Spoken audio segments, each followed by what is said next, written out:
Sleeper is the #1 fantasy sports app. It pays to know sports. Pick more or less on top players. Your first pick is on us, so start winning now.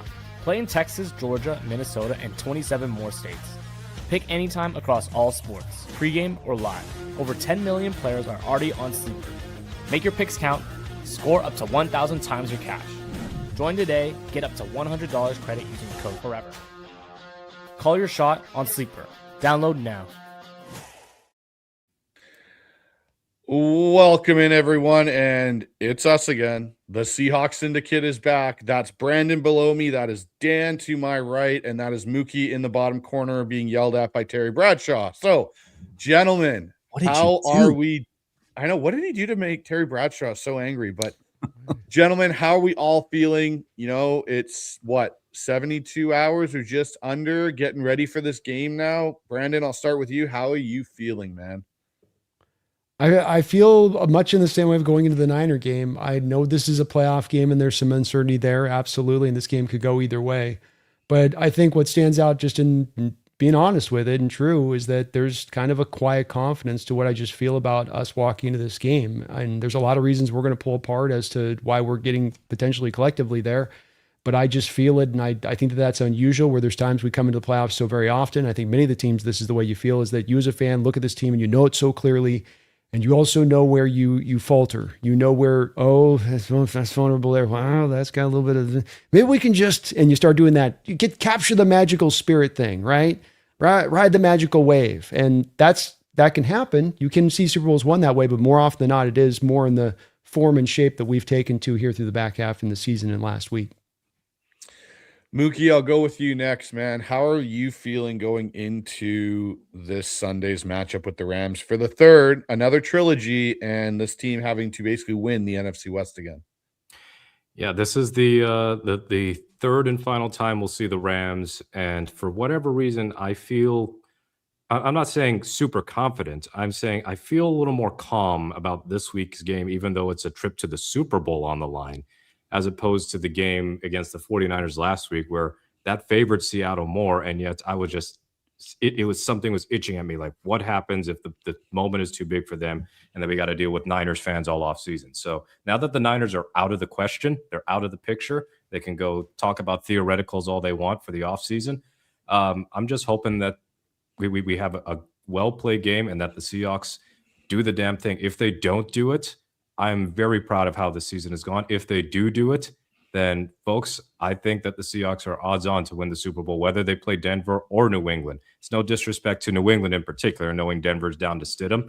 But, man, it's kind of hard to believe, even when we were talking about this back in August, that the Seahawks would even be in this position where they're hosting an NFC Championship game. And for you history nerds, that background and why Terry Bradshaw is yelling at me, that is today is the 20-year anniversary, 20. I was not even a teenager yet, of the Seahawks winning their first NFC Championship, destroying the Carolina Panthers 34-14. It wasn't even that close.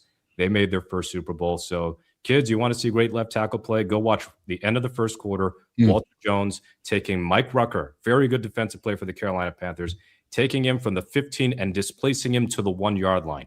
One of the all-time greatest plays you'll ever see, even from Walter Jones himself. So yeah, I'm confident. I'm not overconfident. I'm just excited to see it happen. So if we win this game, guys, does that mean we change our thumbnail and put like a ram kind of object in behind where we have the ram head on the wall of the Syndicate mafia room? I can Might see have to. Yeah. I think that'd be a pretty good addition to the backdrop of our thumbnail. But Dan, I'll pivot to you last here, my friend. How are you feeling going into this? Because, you know, again, this is a trilogy. This is round 3 against probably the offensive version of our defensive coach in Sean McVay, with a very veteran quarterback coming into a very hostile environment for the first time. And I get these guys have won in New Orleans with Sean and the PI that was never called, and then they beat up on San Francisco in SoFi, but they've never walked into Lumen, and they've never been around the 12s. How does this have you feeling? First of all, Mookie said doo-doo, so we're getting this show off to a great start tonight. I do love that. Second of all, I have a healthy, tremendous amount of respect for Sean McVay, this Rams team, and Matt Stafford specifically, because I think even as well as the Seahawks defense is playing right now, the one way that you can beat them is have a guy like Stafford, is to be able to attack aggressively downfield over the middle of the field and throw the ball into tiny windows. That's not Brock Purdy's game. That's why I think it's going to be a real tough on that 49ers team over the next several years in that matchup. Brock Purdy relies on timing and anticipation and rhythm, and Mike McDonald and the way he runs that defense and the players that we have over there throws that off. Just makes life a lot more difficult for Purdy. That being said, I think there's two advantages a team can have going into the postseason in the NFL. One is just being a really objectively good team, a talented roster. The other thing is being hot. And the Seahawks are both right now. And that's a dangerous combination at home in front of a crowd that I think people thought Saturday was the return to form of the 12s. They haven't seen nothing yet. What we're going to see there on Sunday at Lumen Field, I think, and I said this on the show the other day, is going to rival that what Mookie has in the background there, because to me, that is still the landmark. That is the loudest and the craziest that stadium has ever been. And I still maintain that it'll probably never match that again, because it was constant. It was from 15 minutes before kickoff all the way through to the end of the game, everyone on their feet just screaming their guts out the whole game. There was no lull. There was no waiting for the team to, the Panthers to get into the huddle. It was just constant. I've never seen anything like that, but it's going to be insane. And I saw a stat this week that teams coming off a blowout win in the divisional round and then playing at home in the championship game over the last several years are unbeatable, or unbeaten anyway, over that stretch. It's just a really, really tough combination to crack. And I think this Seahawks team, I think, Brandon, you're the one that said quiet confidence. I just watched a couple hours ago, watched the, the mic'd up, the sounds, the thing the Seahawks put together and put online. And that's what I came away from that 49er game, is this team is playing loose and free and confident, and they're not tight and they're not wound up. And I'm not so sure that the Rams aren't coming in too wound up. And I think that might be kind of how Sean McVay has been stoking the fires. Maybe he's pushing them too hard since things started to go askew for them about 6 weeks ago. I think they're coming in here tight. They're coming in here, they're all the intensity they can muster. And I think the pressure's on them. And I think the Seahawks are going to take this one. So I've maintained this idea, guys, where something broke with the Rams when they lost to us in week 16, because they haven't been the same team they were prior to that matchup. You look at the Falcons loss, you look at even the game against the Cardinals. For a majority of that game, it was very close in a game that the Rams really needed to win, and they didn't play, I think, to the standard that they had most of the year. You then fast forward to the wild card game.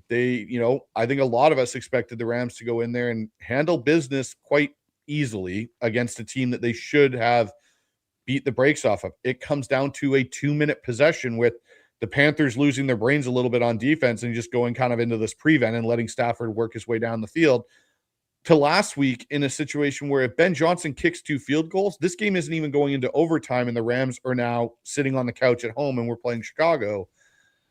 Something is off with this team. And I don't think it's something that's just minor. I think there is something that has happened. I don't know if Stafford's slightly hurt.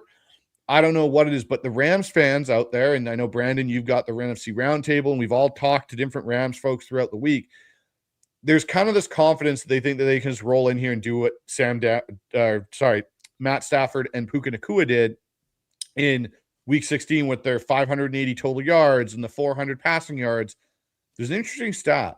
Mike McDonald is 7-0 when having to play a team for a second time in a row in a season, or never losing, I should say, in that situation, playing a team again and again. How do you guys feel? And I'll start with you, Dan. How do you feel this defense is going to play on Sunday? I think it's going to look a lot closer to week 11 than week 16. I think McDonald said something at the very beginning of the week that I don't know if it got enough attention. I did a whole show on this yesterday. It was like cutting down a tree out in the middle of the woods and no one to hear it because I could only put it on my Patreon. But I don't know if you guys caught this, but McDonald, I think it was on his coach's show on the radio. And he was talking about the way he tried to prepare this team for week 16. Remember, it was a Thursday night game. It was on a short week. And he basically said, that he tried to put too much on their plate. He tried to install something new that he thought they were ready for because they were playing so well. But on a short week with only walkthroughs and with the crowd being as loud as they were on Thursday night and all the communication that has to happen after the snap on the back end in this defense, it put them in some disadvantageous positions. And it was one of the factors that allowed Matt Stafford to throw for over 400 yards. Not only did they get the full week of prep this week, but they get it with an entirely healthy defense, and they actually get an extra day and really 2 days when you think about what it was like for the Rams playing late into Sunday, flying back from there. Seahawks are already home. That I think it'll be different. And I think you'll see the plan will be better. It'll be able to slow that Rams defense or that offense down a little bit more in the first half. I expect a much better performance from the defense. So Brandon, I got this for you. Third matchup, right? We're talking about these two teams know each other well. McVay knows Mike. Mike knows McVay. These coordinators all know each other. What's more important in this, in your opinion, or what do you think is going to play more of a factor? The familiarity or the ability to self-scout and change between these two teams? I think more probably the familiarity, because I think with McDonald, to Dan's point on this, the more you give him time, the more times he gets to look at the team that he's playing in repetition. I think the more answers that he feels like he can bring about. And then he's a guy with many answers. It's just about finding the right answer for the problem that presents itself. And with McVay, I don't think that he necessarily presents what would be a straightforward, easy answer. I think with Shanahan, there's some things he was able to unpack. For instance, undoing the designs of Shanahan's pre-snap offense, the motions, the shifts, and a lot of what he does to manipulate the defense into getting your tells. He took that away, and that's a very simplified kind of structure to attacking. There's more onto this, of course, being able to get pressure with the front four, et cetera, et cetera. But with the Rams, I think it's a little bit more of a horse of another color. And I think you've got to go into this one with a little bit more of, I can't just apply one-step approach. It depends on where the team's at. McVay's at. He's very much amoeba-like in the way he can change and the way he wants to run his attack. And so Mike's going to, I think, learn and understand this more and more. And with time, I think he'll get better, to get back to Dan and showing the track record of playing those opponents to that. Now, McVay's also got a little bit of that, I think, track record to his as well. So there's a little bit of that, hey, we got a couple of chess masters at play here. You know, we got Bobby Fischer against, who's the new guy with the big old chin? He's the Magnus or something, again, is the kid's guy's name, right? Yeah, Magnus. So it's like kind of from a mindset, those two guys going at it. But I do think, in general terms, having a little bit of the extra time, having the fresher team, having this now be that he's had a good now this would be the fifth matchup here that you run up against him, much better opportunity to really understand what McVay wants to do. Yeah, and that's where I think it's going to, I tend to agree with you too, Brandon. The familiarity is really going to, a part in this. And it'll be the interesting thing of who figures out how to take advantage of something that is the bread and butter, for essence, of the other. And that's something I'm going to be interested in. Mookie, for you, like, which staff do you trust more in this to break tendencies we've already seen twice? Do you trust, Mike and that, the Seahawks team, or do you trust, McVay to have something to break some tendencies? I think I might trust Mike and the defensive staff more to figure out what they can do to slow down this Rams offense. Now, is it going to be exactly like these last two Niners games? Absolutely not. If they hold the Rams under 10 points, I will be shocked. Or Matthew Stafford got injured and Garoppolo turtled up, because I think we know the Rams offense, number one in points per game, all that, they are good enough to score with anybody. But we have seen just in division games with McDonald, I'm going to throw out Arizona because they're Arizona. But how often have we seen, at least through these two seasons, when McDonald's playing the Rams or the 49ers, that second matchup tends to be better to some degree. So I think that the Rams' second game was one of the few times where McDonald slipped up in a rematch and they got outfoxed pretty much throughout the first half, but he adjusted in the second half. I mean, when you think about the second half of that game in a 38-37, there was one touchdown drive that came on a short field because of the Darnold near pick six. And then there was another touchdown drive that was a longer drive. And then they scored in overtime. But through all of that, they also had 5 3-and-outs forced that helped Seattle stay in the game. So they were able to figure out some things, especially on the defensive line. I noticed that when they were pressuring Stafford more often, the offense got off kilter. And that coincided with the decision to play Chenna and Lawrence more over Mafe and Hall. Were just kind of not really getting it done. So McVay and McDonald, those are two masterminds. we never really talk about defensive-minded coaches as geniuses, which I think is unfair. We love offense so much that anybody who's near Sean McVay must be a genius by proxy. But when it comes to defensive-minded head coaches, they kind of get this meathead mentality, this meathead reputation. That's not the case for McDonald. And I think that he will find some ways to attack the Rams defense, the Rams offense rather, specifically the heavy personnel stuff. I mean, he mostly shut it down the first time. And then the second time they had some struggles with it in the first half, particularly with all the early down run success. But in the second half, the Rams could barely run the ball. And as such, they weren't as easily capable of moving the ball down the field. So I'm really fascinated to see what McDonald can do in this third go-around. I'm not going to discount McVay being able to figure out how to attack the Seahawks defense, but I just think that McDonald is just as good a strategist as we've seen in quite some time. So I'll put this one out to the group here, and I think it's an interesting one. So out of the first two matchups, what do you think is the biggest illusion that won't hold up Sunday from the first two games? And Brandon, I'll start with you. That would be a part of both of the two games. Yeah, so if you think of the two games, something that's come out of it that people are banking on that you think's an illusion that just won't hold up Sunday. Well, it's, yeah, I think the interceptions is probably the low. I get to take the low-hanging fruit on this because I think it's interceptions. That's obviously, I think, going to be everybody's first answer they go to. So it makes me, thank you for getting to go to me on that one first, by the way. I think you underhanded that one, brother. You went underhanded. Sometimes I got to throw some volleyballs out there for you. I get it. I appreciate those. You need those from time to time, man. You need those. I don't this bad. I got a little bit of an uppercut. I need that a little slow. So yeah, I think that what you see with Sam, you guys know this. I've hammered it. I won't beat you guys over the head again with this point, but that I think what Sam's done over the back half of the schedule has been purposeful more than it's been, it just happened to throw less, or they're protecting him, or they're dialing down the offense. It's not as much that. It's much of we're dialing into our identity, the identity we're going to have this offseason. We walked into this program. And then we're also going to have Sam understanding he doesn't have to do too much. And when Sam stopped doing too much more than them limiting him, because that's the way the narrative goes on this one. They're training wheels, they're protecting him. It's not that. It's that you're going to your identity, and this is the way you built this team in the offseason. If you want pass-happy Sam, build that in the offseason. It's not what we're doing here. So it's been on purpose. It's brought out the right results in this way. And it just gives me the confidence that it will continue in the future. When you're not doing something by we fell into it, but by this is us by our determination saying this is how we're going to play. Now that you've done it repetitiously, game after game after game, how does that not embolden confidence to believe that it's going to hold true? All right, Dan, I'll pivot to you on this. What do you think is the biggest illusion from the first two games that won't hold up Sunday? I think from the Rams side of things, that Stafford's going to stay on his feet.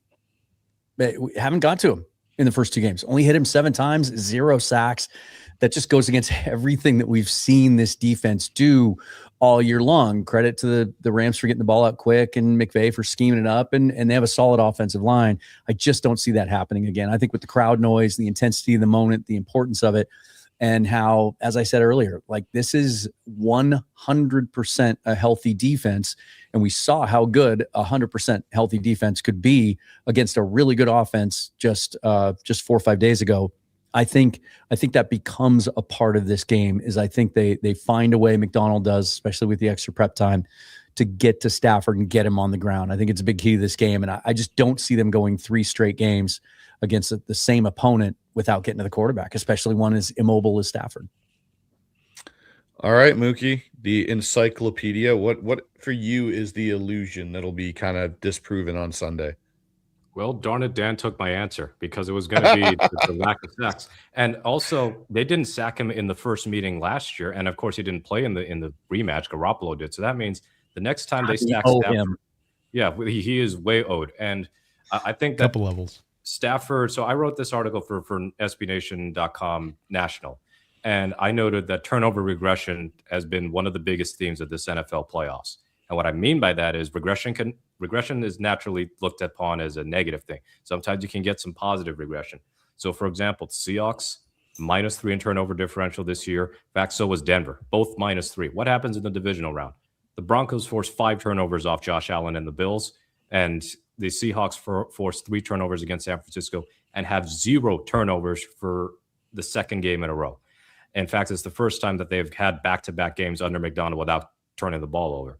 Now, for the Rams, they've been on the plus side of the turnover differential for a while because Stafford has been a low interception quarterback. They don't fumble a lot, and they've been good at taking away the ball. But you watch Stafford these last 2 weeks, and it is a wonder that he only has 1 turnover this postseason.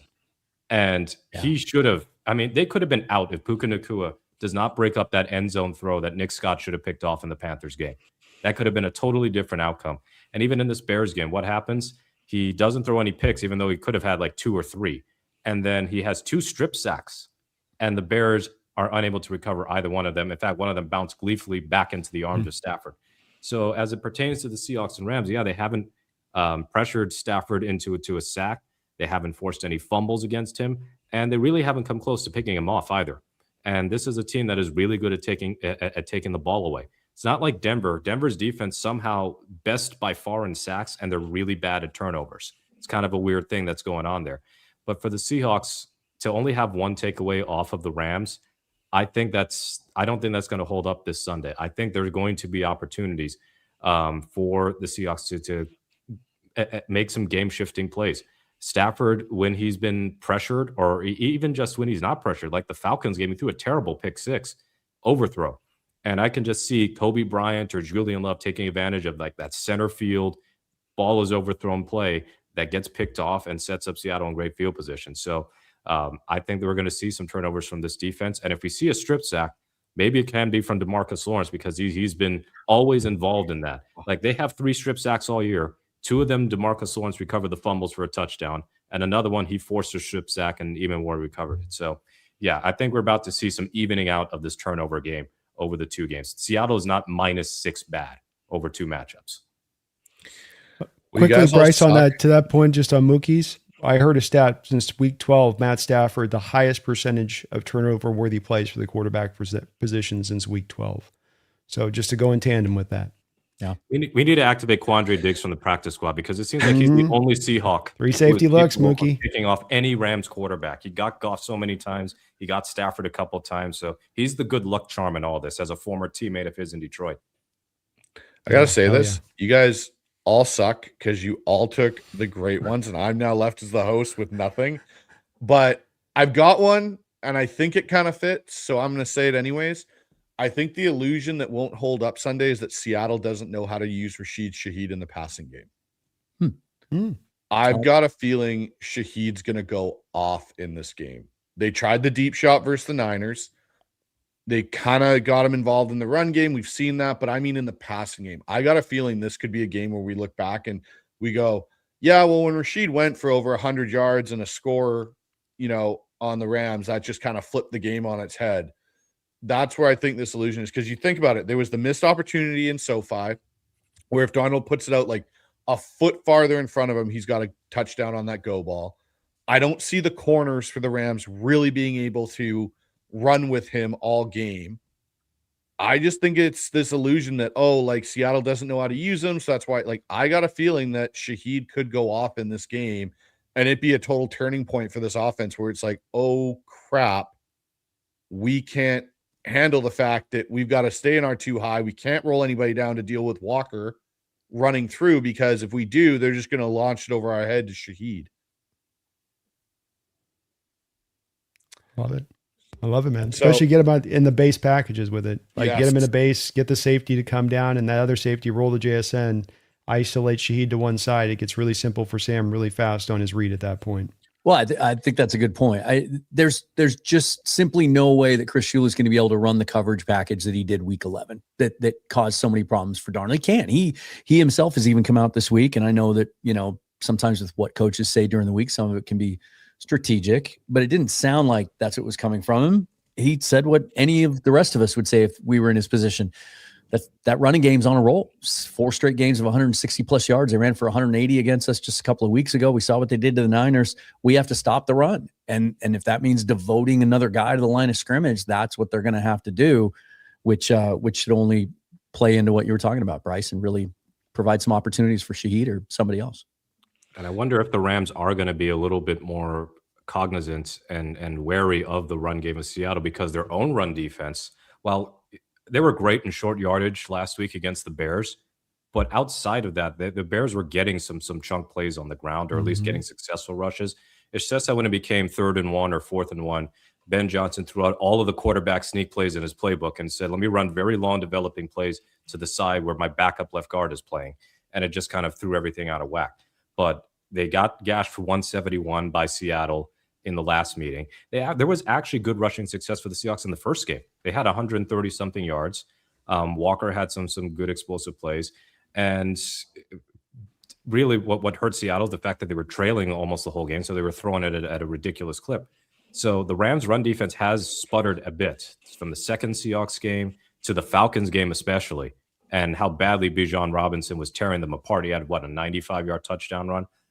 They were very good against Carolina in the rematch. I'll give them credit for that because Carolina gashed them in the first meeting. But as a whole, if anything to me has noticeably dipped, it's their run defense. And as vaunted as that defensive line is, and as much as their reputation is very high, they have not been completely as dominant at the line of scrimmage as you would have anticipated for a defense of this caliber. So I think that the run game worries could maybe open up some opportunities for the Seahawks that, frankly, they have not had for the last several weeks because teams have been more willing to take away the explosives and saying, hey, please run the ball so that we don't have to get beaten by a JSN bomb over the top. And they, by the way, on this, remember to Dan's point on the bringing the safety up in the box thing here, we love to live in nickel light box. They like to live in, and they have not like to, they have to. They'd live like we'd live if they could want to. Everybody wants to be in the mansion if you can be so. It's just they happen to find themselves down the lowlands. So they have to, because of their personnel, go into a 3-4 look in base downs. 2 tight end packages, 21 personnel. You're getting a 3-4 look from the Rams. So they've already taken that one thing you do as a nickel defense and go, okay, well, we'll counter it to base. That'd be the first card you'd pull to kind of counter it is what we struggle against the run. So that's going to be, they've already tugged on that first ripcord. They're to the second ripcord in the pack, which is going to bring that safety into the box. It's not like Bryce can confirm this. You don't got 5 choices as a coach here to get this fixed. Oh, we'll just tighten the alignments of the defensive line and you can do some run blitzes and all that, but that's not really their DNA.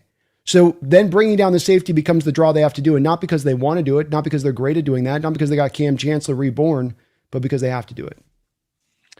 No, and that's one thing for sure. And that's the one thing I just had a conversation with Blaine Grisak about it. And he even said, he goes, if you get us out of our 2-shell look, we're in trouble. We're in trouble in this game because that's what you guys feasted on in the passing game for the first half of the season, were teams that wanted to play single high versus you. And the thing is, at the beginning of the year, we didn't have a Rashid Shaheed involved in this. Like, we were trying to get Torrey Horton up to speed. Now you add that and you want to go single high because you have to roll that safety down into the box, whether it's Quentin Lake or whoever it is. That changes the dynamic completely for a team that loves to thrive off of play action and the quick passing game, because now it's like, yeah, cool, we're just going to get the ball out. And then if you want to back that safety and rotate him back, yeah, we'll just run the ball down your throat right where he's leaving from. And you just pay attention to your boundary or field safety rotation, and you can take advantage of it all game, which I think Sam's actually done a very good job of this year. So let's talk about this run game, guys, because it took a bit of a hit. Obviously, we lost Zach Charbonnet in the San Francisco game, which I think is quite a big deal. But we got to see what a fully unleashed Ken Walker can look like when he's had load management all year. And, you know, Brandon, you and me have been 2 guys that have been really big on K9 and his importance, and Dan as well. But when we look at this, is the run game for Seattle in this game more about the yardage, or is it more about tempo and protection? And Mookie, I'll start with you on this. To me, the Seahawks don't have to rush for 190 or 200. If they do, Seattle's probably winning the game. But in terms of just the tempo and the protection, I think that the way that they can run the ball with Walker versus just Walker and Charbonnet means that there's a greater likelihood that they're going to hit an explosive play. But in terms of just getting some plays in just to slow down the Rams pass rush and to get into more third and manageables, or even get to, like, you know, a good early down rushing success, to me, that's going to be the big thing. What's killed Seattle at times, or made Seattle struggle at times on defense against the Rams, is when the Rams' early down running game is working. So to me, Seattle's run game doesn't have to be explosive, but it has to be on schedule. And what we've been seeing out of Walker the last few weeks is that you can get on schedule with Kenneth Walker too, as long as the blocking is there. And this version of Walker looks as close as I've seen to rookie Kenneth Walker that we could possibly get. I mean, he's been running through arm tackles. He is showing great acceleration. He's being patient. He's finding his cutback lanes, all that. I will give one caveat to this run game. If George Holani is ready to go, and I'm pretty sure he is, he probably could have been activated anytime over the last few weeks. Holani, I would prefer to get the ball to spell Walker some carries over Akers and Velus Jones, if only because Velus isn't a running back. Like he just converted to it. And then for Cam Akers, he is so unreliable in pass pro, and he's got his own ball security issues that if he's in the game, I think we kind of know what situation it is. But with Holani, he is as close as you can get to simulating kind of what Charbonnet provides. We've watched him in preseason the last 2 years. He can be kind of Charbonnet for a day. And I think that can help the Seahawks kind of keep that balance where, okay, this just because Charbonnet is out doesn't mean that Walker suddenly gets 25 to 30 carries. It means he might have to get 20 carries or 22 carries. But Holani, I think I can trust him to get 5 or 6 carries and kind of be that physical running style while also providing competent pass protection to make sure that the running game stays afloat and that it can stay on schedule. So I'm curious to see what happens in terms of Clint Kubiak's game planning. I think that Holani could play a bigger role than any one of us could have anticipated. But I'm bummed for Zach Charbonnet as an aside. Like I don't believe he's been like a big debate for us about his effectiveness and everything, but he's had a career year. It didn't look like a serious injury when we were watching it live. We were seeing him on the bike on the TV, and now we find out that he's done for the year and maybe done for a good chunk of next year too. So all the best to Zach. But in terms of this game, yeah, I'm looking forward to seeing this running game really challenge the Rams defense again. Brandon, what are your thoughts? Yeah, I do think that Holani will have a role to fill. I worry most about goal line and pass protection, even though Charbonnet's been a little bit backwards this year on the pass pro stuff at times. But Walker, as we saw last week on the play at the opening there with Sam, can sometimes not give you the best of effort on that. I think you got to find 25 touches for Walker in this game. And I think that more than it being about, to me, the yardage, it's more about the commitment to it. And that you're coming out of this game with 30 rushes in this game. And if you're doing that, then it means the counterbalance to that is you're throwing probably 25 to 30 times. And if you're throwing 25 to 30 times, how many of those are going to be play action pass, tight end drag across the field, attacking off coverage with an out route throw, having Cooper Kupp sit down on a 3rd and 3 and find the soft spot in the zone, meaning not high leverage throws requiring Sam to have to do a lot of heavy lifting necessarily on those plays. I think you can live that way and trust in this type of team you build in that way. It still doesn't mean there's going to be a couple of throws you can make that, like we had last week, where you're going to go, ooh, here we go. And that's what I love about Sam is he's capable of making all the throws in the book. It's not that typical like game manager you might have. I've made this comparison. It's like Brock Purdy. You can just be like, shut down the inside, force him to throw out the numbers. If it's in inclement weather, you're good to go. And that's not what you can do with Sam. He can make every throw in the book, so there's no place to really kind of close him down on with that. But I think this is about keeping yourself in this, and it's going to be the same for the Rams, by the way. This isn't a Sam thing. I think the same thing is true for the Rams offense. If I'm them, I've got to keep Stafford under 30 attempts in this game. That would be my ideal rather than the 40 attempts kind of mode, which is where I think they'll probably end up against us. So just getting the attempts on point, that's commitment to the running game. The first game, we got away from it. That was as much as what kind of led a little bit to the Sam interceptions as much as anything. You kind of came out of that game trying to, hey, we're gonna start throwing. It's a light box, it's a light front, attack it. They're not particularly good at stopping the run, and certainly not recently. Attack it. Keep your pedal down on the right places. And finally, Dan, I'll go with you on this one. I think the running game and the way it's been dialed in the last 6 weeks is why I'm so confident in this game. I mean, it's the thing that we were promised. It's the foundation of this scheme going back 20 years. And it just, Mike McDonald kept telling us all throughout the year, right? It was just one little thing here, one little thing there. That's why we saw some of the inconsistencies, and it got dialed in, and it's powerful. And it just raises your floor so much when you can run the football. And the Rams weren't particularly good at stopping the run this year all season long. I mean, they gave up about, I think it was 4.3 yards per carry. That's about middle of the pack in the league. The Bears, even though they didn't really commit to the run, on Sunday, they averaged over 4 yards a carry with it, and they were able to get some yards when they needed to. I think the fact that we see Walker, the best version that we've seen of Kenneth Walker since his rookie year, he feels comfortable in this system now. He's decisive. He's He's running with the purpose. You can see it. And oh, by the way, over the last 3, 4, 5 weeks, they're starting to get him involved in the passing game. They're even dialing up some design screens, and they're working. And that just makes him even more dangerous, especially against a Rams team that can send some extra guys and put pressure on you. And I'm with you. Like, we didn't need Charbonnet to win 41-6 on Saturday. I think he only had 5 carries by the time he got hurt. But as crushing as that was, as disappointing as it was to wake up Monday to that news, especially after Mike McDonald, putting us all at ease after the game on Saturday, saying they didn't think it was serious, there was nothing structural. That was a body blow. But then getting the news that Helani is back, and I even reached out to Corbin Smith before that news came out and asked him what he thought. And he said his understanding was that last week Helani was good to go physically. They didn't have a roster spot for him. And so that tells me he's healthy. And a healthy George Helani, that's always been the thing with him. It's the reason he didn't get drafted out of Boise State. He has a long injury history. A healthy George Helani, I don't know that the margin between he and Zach Charbonnet is all that wide. And I actually think he's even more explosive. And he could have some key touches in this game and maybe break a big one.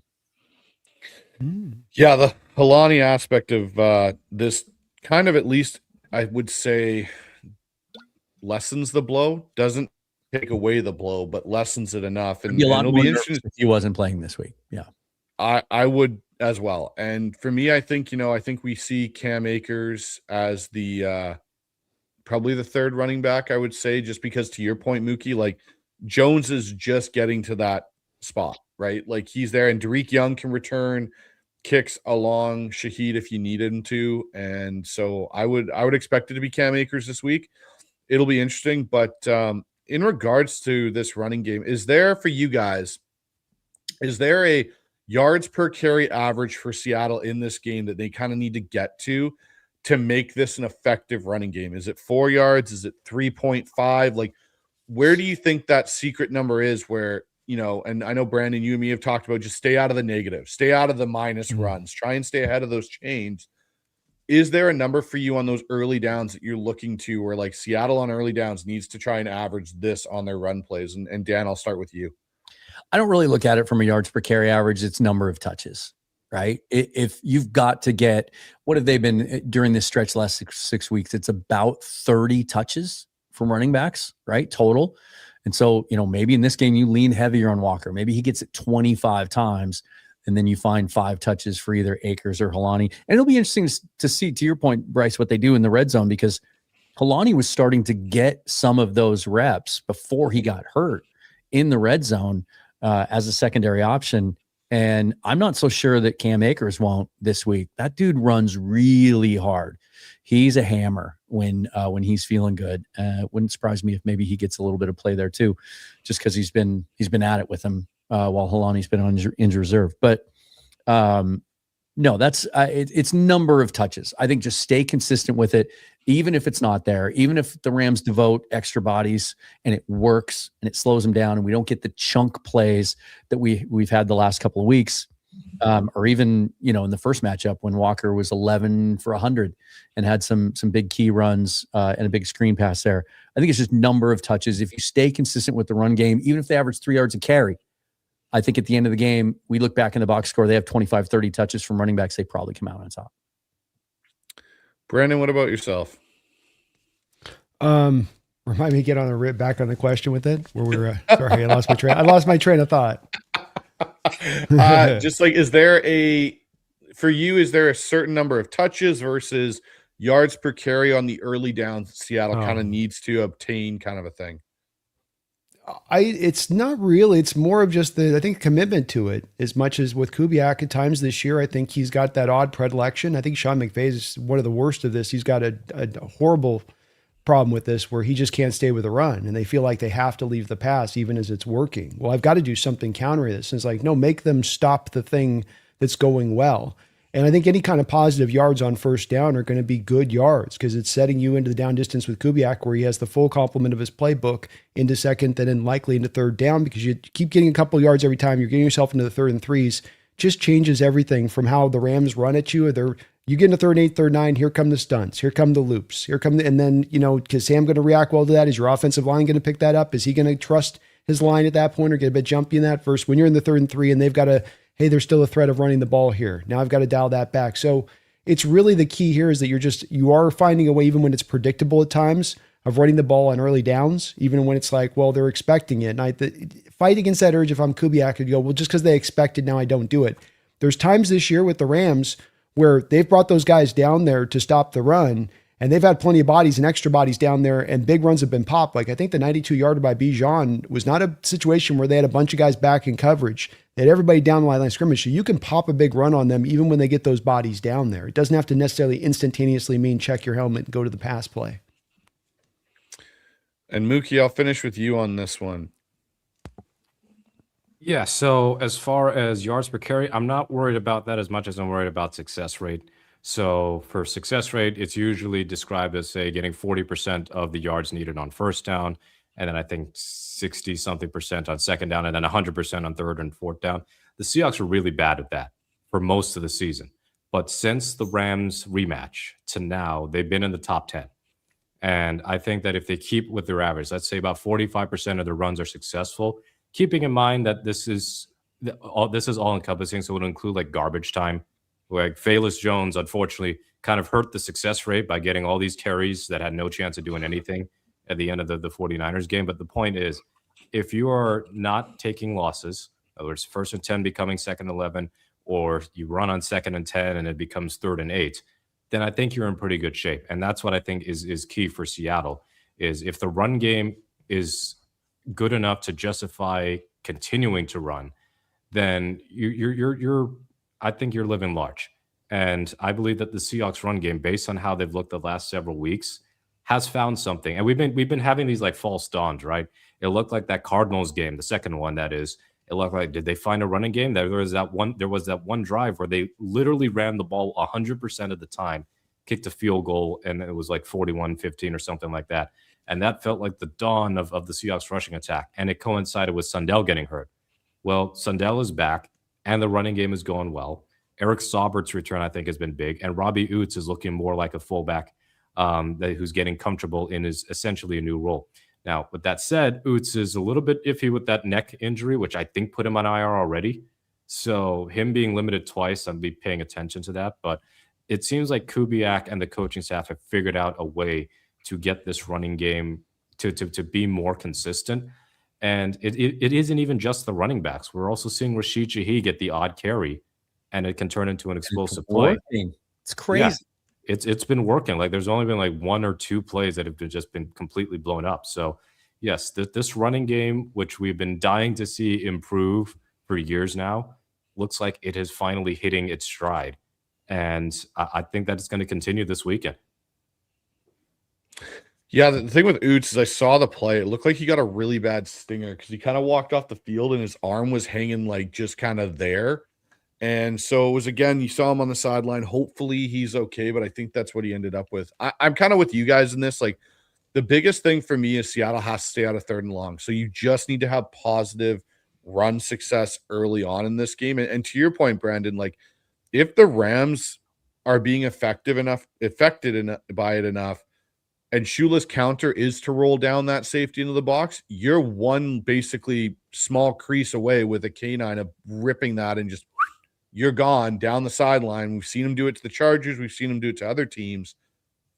This is to me where I look at it and I kind of go, the run game for Seattle, even if it doesn't post the numbers necessarily, but has its moments of being as effective as it is going to cause that Rams defense a whole lot of problems if it opens up the pass game, because the thing that we've seen is this play action game constantly, when it has the ability to function, is one of the more deadly ones in the NFL at getting JSN. And, as we saw against the 49ers, Cooper Kupp came alive finally for the first time this year, really, which was a good sight to see. But let's take a kind of discussion point to the one thing that we have in this that the Rams certainly don't have, in my opinion, and that's the dark side and the dark side of this defense. And, for you guys, when you look at what Mike's been able to do with this defense in such a short period of time, and I got to add, the Seahawks PR crew has done such a fantastic job. That video they put out with him 21 months ago in the team meeting in that small clip,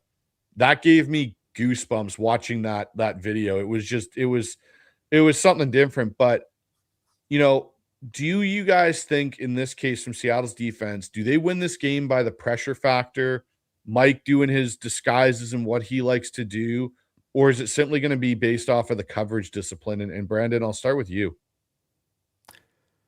Probably more coverage discipline than anything else, I would say. Blitzing Stafford is something the teams did a lot of early on in the year. It's gone away a little bit through the course of the year. Now the last two opponents this playoffs have hyper blitzed the hell out of him a little bit. I think the Bears had luck with it until they didn't, and that's the issue there with it. Is it's like looks great, but then you're late in the game and you're running a casino blitz and leaving Puka Nacua wide open. It's not the best way of going about the Stafford attack to me. So it comes down to more coverage for me, and I think specifically the thing I'd look for is more man-based coverage concepts, more leaning into press coverage. I'm not so sure that this Rams receiving core separates right now. I don't think Devontae Adams is 100%. I don't think Puka Nacua is 100%. They're 32nd in the NFL in average separation per route, and that's through the entire season as it is before these presumptive injuries are at play. And so I would say, hey, show me that you can separate with these guys against our cornerbacks. Show me they're better mano-a-mano. And then I think that's going to give your defensive line time. And I think it's going to make it more of a struggle than for Stafford to find openings. You're going to throw things more into tighter windows at that time and try to, trust the trust throws to Puka, for instance. And I'd rather live that way than trying to fine tune and think ahead of them on zones and like, we'll roll these guys to the zone on this landmark at the field here. Cause that's what it becomes a little bit. We saw that in the first matchup where it's all about you dropping to landmarks to try to anticipate the route concepts you think you're going to get. And now there's a bunch of communication that has to lock in prior to the snap to get to that place. First, you man up, you impress, you know what you know, and you're still going to have your guys in this defense in the back end to keep it clean. So that's where I would probably try to lean if I could from an attack. I would say the one thing I want to put in this, shock blitzes. You saw last week what the Bears would do is Stafford comes up and does that fast snap crap where he lines up, boom, here comes the snap. And then the Bears countered that with some instant blitzes. We did a good job of this in the first matchup when they did this with the up-tempo of then drawing in a blitz off the back of that, even though the prior play we didn't blitz. Like it was an automatic function you had in. So have some of those dialed up just to kind of, sprinkle them in a little bit, but man up and shut them down. Dan, what about you? I don't know if you can put the graphic up that I just put down there in the share at the bottom, but yeah, I'm with. I think it's coverage. I do just it's a gut feeling. I expect McDonald to come out and not dial up a lot of blitzes early and just kind of play back and play coverage and try to pressure with 4 and do what they do in their base. Which when I say base, I mean their nickel. And just kind of match up with them that way and play coverage on the back end. I mean, this is insane. 3 out of the top 5 coverage corners in the entire league in dime packages this season were all Seahawks. I mean, they can cover. And, we've seen the new and improved version of Rick Woolen and how many problems he causes. And even in that week 11 game, Devontae Adams had 1 catch. He was for a touchdown. He had 1 catch. I just think they're so dialed in right now. They're playing together so well. They're communicating so well. Everything's married on the back end and the front end. It's as I get more sophisticated and learn more about how to watch coaches tape, it is like watching a ballet when you watch their defense on all 22 and how they all work in sync and they're all watching each other and they know what happens and they can anticipate even from the other side of the field and come over and help. I'll say it again. There's no way that they throw for 400 yards in this game. And I think what we saw week 16 was that Rams offense kind of ran up and down the field in the first half. The second half, they really dialed some things in. The Seahawks did. And I think there was one stretch there where it was 4 out of 5 drives. They ended up punting.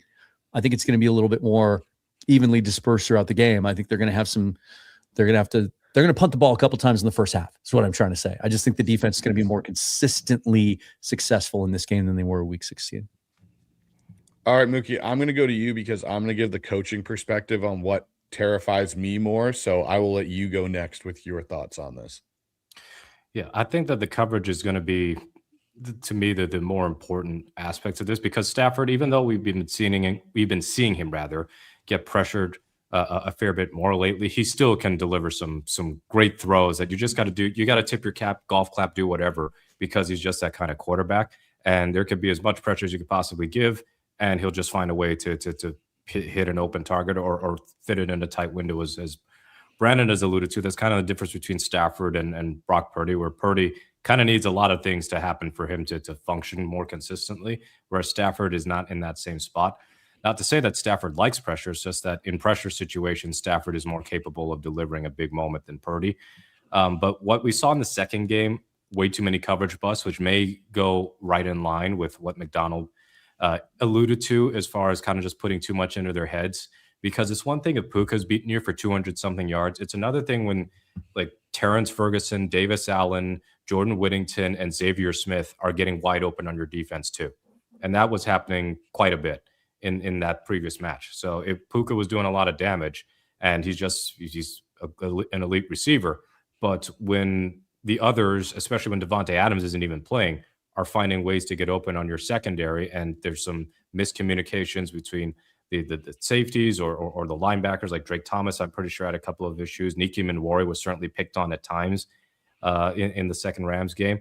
Then it's something that to me has to be cleaned up. And if that gets cleaned up, then I like the Seahawks' chances to limit the damage that the Rams offense can do, because I'm sure that the pressure is going to get there at some point. I would like to see them blitz a little more without being reckless about it. I certainly don't want to do what the Bears did. Like, that was an all-time bad heat check moment from Dennis Allen. Like, they only need a few yards for a first down. Okay, I'm going to do this all-out blitz, but I'm also going to play off on Puka Nacua. Like, Stafford isn't going to do exactly what everybody else in the world thought he was going to do. Like, that's mindless. McDonald's not going to do that.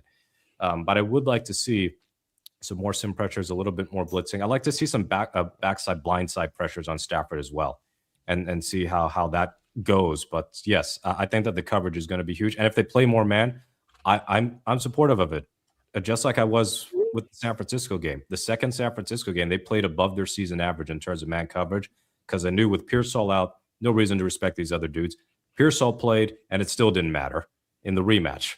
But against the Rams, we know that they're going to be Puka. We know that there's going to be Devontae Adams.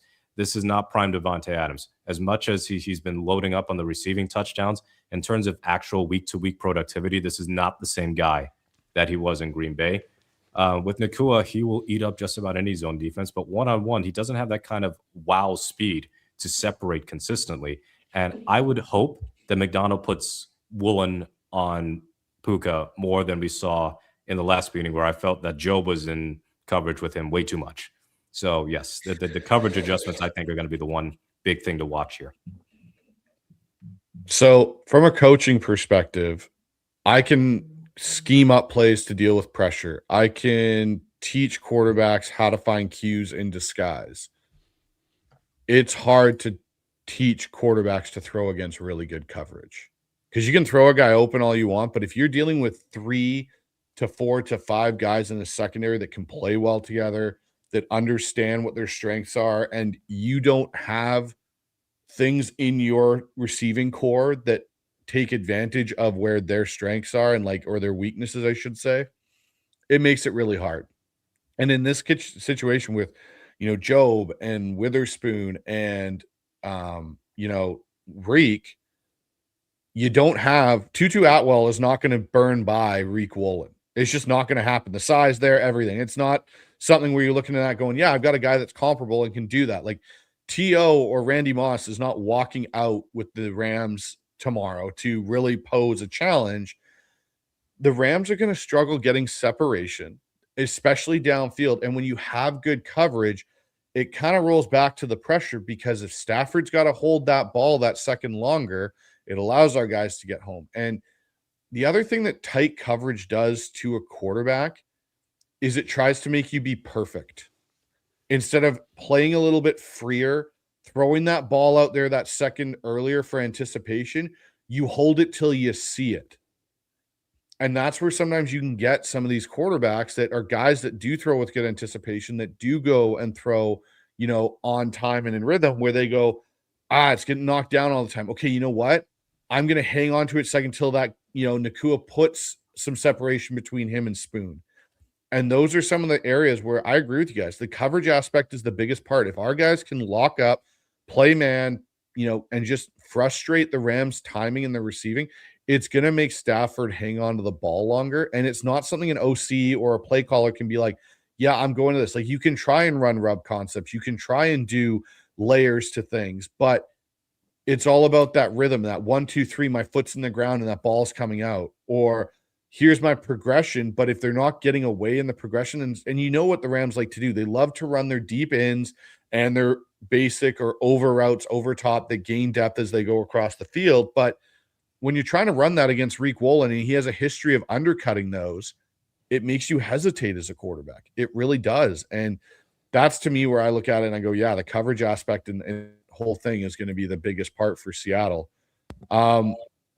Let's move on to a question here. A couple of them I've got about Sam, and I know Brandon's going to just be, I'm trying to set the fire for Brandon on this. I really want to do this because Brandon knows how I feel and I align with him, but I really just want to ask him these just for shits and giggles, because if there are Rams fans out there, I just want him to get the full wrath of Brandon Kane when it comes to Sam Darnold conversation. Okay. So in this situation, Brandon, if Seattle falls behind, do you trust Darnold to bring him back, or do you think he turtles and goes into a shell and the Seahawks fall apart? He brought him back the last 2 times he's played the Rams. So I kind of already have an example in the very last 2 times you played him doing just that. So, yep, pretty easy on that one. Dan, what about yourself? I think last week took the gorilla off Sam's back. It just seemed like a pivotal moment for him, and he just seems much more relaxed. I loved what he said yesterday at the podium about how, hey, if I see a guy open, I'm going to rip it. And I kind of felt like that touchdown to JSN against the Niners last week was sort of that breakthrough moment, like where he just wasn't thinking about it anymore. He wasn't thinking about coverage. He wasn't thinking about, oh shit, what if I, and he just played free and easy. And that's what we saw from him up until week 11. And it's the reason he was in the MVP conversation and top 3 in just about every category among quarterbacks in the league. And then we saw what happened, but I think he's got his mojo back, and he feels, I just don't worry about him having a performance like he did week 11 again. But if he throws an interception or 2, he can overcome it. I don't think it'll set him back. I think we've seen enough goldfish memory moments from him, as Brandon just pointed out, including the last two times against the Rams. I think we'll see a better start from him this time, a better plan for him. And I don't think he's going to be the storyline. I think Saturday was such a cool moment because you just didn't have to talk about Sam. And the talk about him after the game was mostly from Seahawks detractors saying, well, yeah, you won, but Sam only threw for 140 yards or whatever, right? I think he turned a corner, and I think we're going to see it Sunday. So I disagree with you about one thing you said there, Dan. I think Sam will be a talking point in this game because I think Sam Darnold is going to go off in this game. Right. And there's going to be Rams people that are going to be in our chat right now saying that I'm delusional. I like your thing better than my thing. That's fair. I got a prediction on Sam's first touchdown pass on this game because I think Kubiak's going to dial something up that's going to take advantage of Shula and what they've done. I think you're going to see a double move by JSN on something where they're in a 3rd and 7 or 2nd and 7, and the Rams are going to do what they've done, which is sit at the sticks, and you're going to see like a slant and go from JSN that's just going to burn Forbes or whoever's out there because they're going to jump it. And I think it's just going to set kind of like what Shaheed did on the kickoff return. I think that might just be the spark plug moment that sets it off, because I've said this. I've had arguments with people, and people think I'm crazy. I think Sam Darnold's a top 10 NFL quarterback. And I'm not saying he's a top 5 NFL quarterback. I'm not saying he's Josh Allen in that group. But Sam Darnold is 6 through 10. And I always argue with people, name 10 quarterbacks 5 quarterbacks, 7 quarterbacks out of the top 4 that everyone names, and Burrow and Allen and Mahomes and Lamar, and say, who are you taking over them? Well, most of those guys aren't even in the playoffs, didn't make the playoffs, and everyone wants to throw them in the conversation. Sam Darnold plays efficient football, and the game manager tag is not a bad tag because guess what? That's a quarterback's job. Your you can job is to manage the game. You can manage to win a Super Bowl doing it that way. Your job is to manage, and it requires everybody else to do their jobs for you to be successful. Look at Buffalo. You had an elite quarterback, the best quarterback theoretically left in the playoffs. The guy that, the path's clear now. No Mahomes, no Burrow. They've cleared it through, and it's all on you, Josh. What happened to Buffalo? They didn't have a defense. They didn't have pieces around them, and they lost the game. And yes, there were some questionable calls, but I find it so frustrating for myself listening to this conversation because I'm in the same boat. Sam can bring this back. Sam can go back down the field. He threw 2 interceptions and won the game against them in week 16. He probably made 2 of the best throws of his career on that final drive in overtime. Mm-hmm. I had this conversation with someone just yesterday. Somebody was spouting off online and pinging me on Twitter about how do you guys think you're even going to win on Sunday because you have Sam Darnold? To which I replied, anyone who thinks or doesn't think Sam Darnold is a top 10 quarterback in the NFL right now doesn't know ball, and I'm just not going to debate them. And their answer was, well, oh, really? You think he's top 10? Name the other 9. And instead of that, I posted 10 key metrics that he was like top 6 or 7 in the league, right? Like all of them. And the dude comes back to me with like, yo, you're not going to give me your list of names? I'm like, no, I'm not going to do that because I shouldn't have to. I just showed you. He's top 10 in everything. That makes him a top 10 quarterback right now. And if you're going to give me 10 other names other than Sam Darnold, then you're doing it out of past bias and ancient history and a 5-year sample size. Right now, anyone who doubts that he's a top 10 quarterback in the NFL, I doubt their football knowledge. Yeah, it's past bias built in on this one at this point. It's why I'm to the point I'm exhausted with the conversation because so much has been so thoroughly proven to the alternative of this. And people act like there's a 3 sample size game of Sam playing well. They're the anti-Sam folks. It's like we're 2 years into this process here. And there's just no giving up any inch on their side. To their eyes, there hasn't been a smidge of improvement. There hasn't been a smidge of gain. And you just come down to the point of what's the point of debating at that point. You're not presenting any argument. You're not countering anything. No. You're just playing a game of moving goalposts and constantly just kind of deriding Sam. And a lot of times mentally, quite frankly, when it's come down to this, less than anything having to do with him physically, that's somehow a limitation, which even more so makes me less likely to listen to what they got to say. Yeah, it's just... I don't know. I look at this whole conversation and I think it's the goalposts always move. Brandon, you and me have talked about this. The goalposts are constantly moving on Sam Darnold. Anytime he does anything that blows up in the national media's face, oh, he can't win the big game. Well, he's done that back over the Rams. He did that over the Niners, and he did it over the Niners again. Oh, well, he's going to be – I just look in the chat here and I laugh, and everyone's like, oh, well, Sam's going to cost us the game. Mark my words. Why? Why is he going to cost us the game? Because he had that one bad game that one time. Yeah. Exactly. It's a dumb narrative on that. And I'm kind of over it. But this is the one question I do have. Where is your guys' line for him with aggression versus recklessness with that ball and like say situations for you guys when you look at it? Like, is there a point where Sam gets maybe a little too much of the let it rip versus the, hey, we need to temper this off and hit the check down? And Mookie, I'll start with you. I think some of his interceptions come from being a little bit aggressive. You know what's odd? I don't think he's had a single pick this year that was an overthrow. It's actually been the case of him either getting jumped in coverage or a tip ball, or he's undercooked at like the first pick he ever threw for the Seahawks, which was the Cooper Kupp, and Jalen Ramsey just was all over and he picked it. So otherwise, I think he has a little bit of Favre in him in as far as quarterbacking, in that he can have that gunslinger mentality. It's hard to eradicate. I don't want it eradicated. As much as Russell Wilson at his best was a very enjoyable quarterback to watch, he had a very unreasonable definition of what an open receiver was. And like his idea of risk was like throw a ball 40, 50 yards down the field. And if it doesn't work, then, it's an arm punt, worst case scenario. But part of what made Russ a less viable quarterback as the years progressed and as his mobility got worse is him not wanting to throw into tight windows in the middle of the field. And Darnold can do that. That is exactly what we've been kind of wanting for years, that part of the field unlocked. And, there was a throw in this 49ers game that I think gets overlooked because the game was functionally over by then. It might have even been his last pass attempt of the game. It was a short throw to Cooper Kupp. It was in the third quarter. You can look it up on NFL Pro.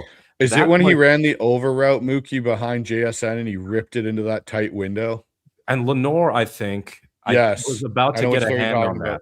And I thought that is a perfect throw. Is it on the riskier side, given the number of yards it could have gained? Yeah, but can you do it? Absolutely. So he's been more willing to be cautious. Like his first pass of last week was a check down to Kenneth Walker on 2nd and 6, and it gained 8 yards. So we're starting to see him take that check down more often, not panic and look for the big play. In a way, the fact that defenses have gone big play preventing instead of big play hunting to make the Seahawks be more methodical with their passing game, it might be a benefit to Darnold in a way, because the deep shots haven't been high volume attempts. They've been, in some cases, not even trying to. But it has forced him to play a style of quarterback that I think is more sustainable moving forward. Like all the deep ball stuff is cool, but if he can just eat his vegetables, so to speak, then that's another check mark as far as Darnold's development. And, quarterbacks can get better over time. It's odd that Jared Goff, and I call him Goof. I know he's very capable of these sorts of, I just can't get that Rams stuff out of the way from his rookie season. But even he is clearly a much better quarterback now than he was in his first year with Sean McVay. So your reputation can be changed over time. I'm just kind of curious as to why some fans don't want to give Seahawks fans, that is, want to give Sam that same benefit of the doubt, because with Geno, we've kind of fought this battle before too. I don't want to deal with another quarterback. It's like, I know Russ is the standard, but we're watching Sam play at a pretty high level. Not saying he's MVP caliber or anything, but he's doing a lot of very good quarterback things. Can I legitimately ask a question? Why is Russ the standard? I'm asking from someone that's watched the position from years, because Russ won a Super Bowl on a team where we had a defense and elite run game. When Russ was the quote unquote standard, we didn't go to Super Bowls. We didn't win a lot of playoff games. And I'm not trying to shit on Russell Wilson here, so don't take it as that's what I'm doing. But why is Russell the standard? Because he won one championship. So did Trent Dilfer. That's my point here. It wasn't like Russ was leading us to these Super Bowls on his back, carrying us there. He was, in essence, being carried by the LOB and Marshawn Lynch. When I look back at a quarterback in Seattle's history, I look at it and go, yeah, he might have done a little bit more to help his team get there. Is Matt Hasselbeck. Yes, Sean had a fantastic year and that run game, but they didn't have some elite defense that was the top defense in NFL history at that point. He had to make a lot of the plays with that passing game for it to be effective. How many times did we see the Russell Wilson passing offense completely die in 2013? That's my question, though. That's why I sit here, and when people always want to throw the Russ standard out there, I kind of push back on it going, why is he the standard? Because he won a Super Bowl? That shouldn't make you the standard. And it's the whole thing with QB wins, and it just infuriates the shit out of me. And I'm not getting hot with you guys. It's just when I see that in the chat from Seahawk fans, it drives me absolutely bonkers. And I can see the smile on Brandon's face down in the corner a little bit down there. Brother, yeah. Sorry, go ahead, Mookie. I was going to say he's the standard because he's got basically all the meaningful passing records. I'm talking about as a pure quarterback.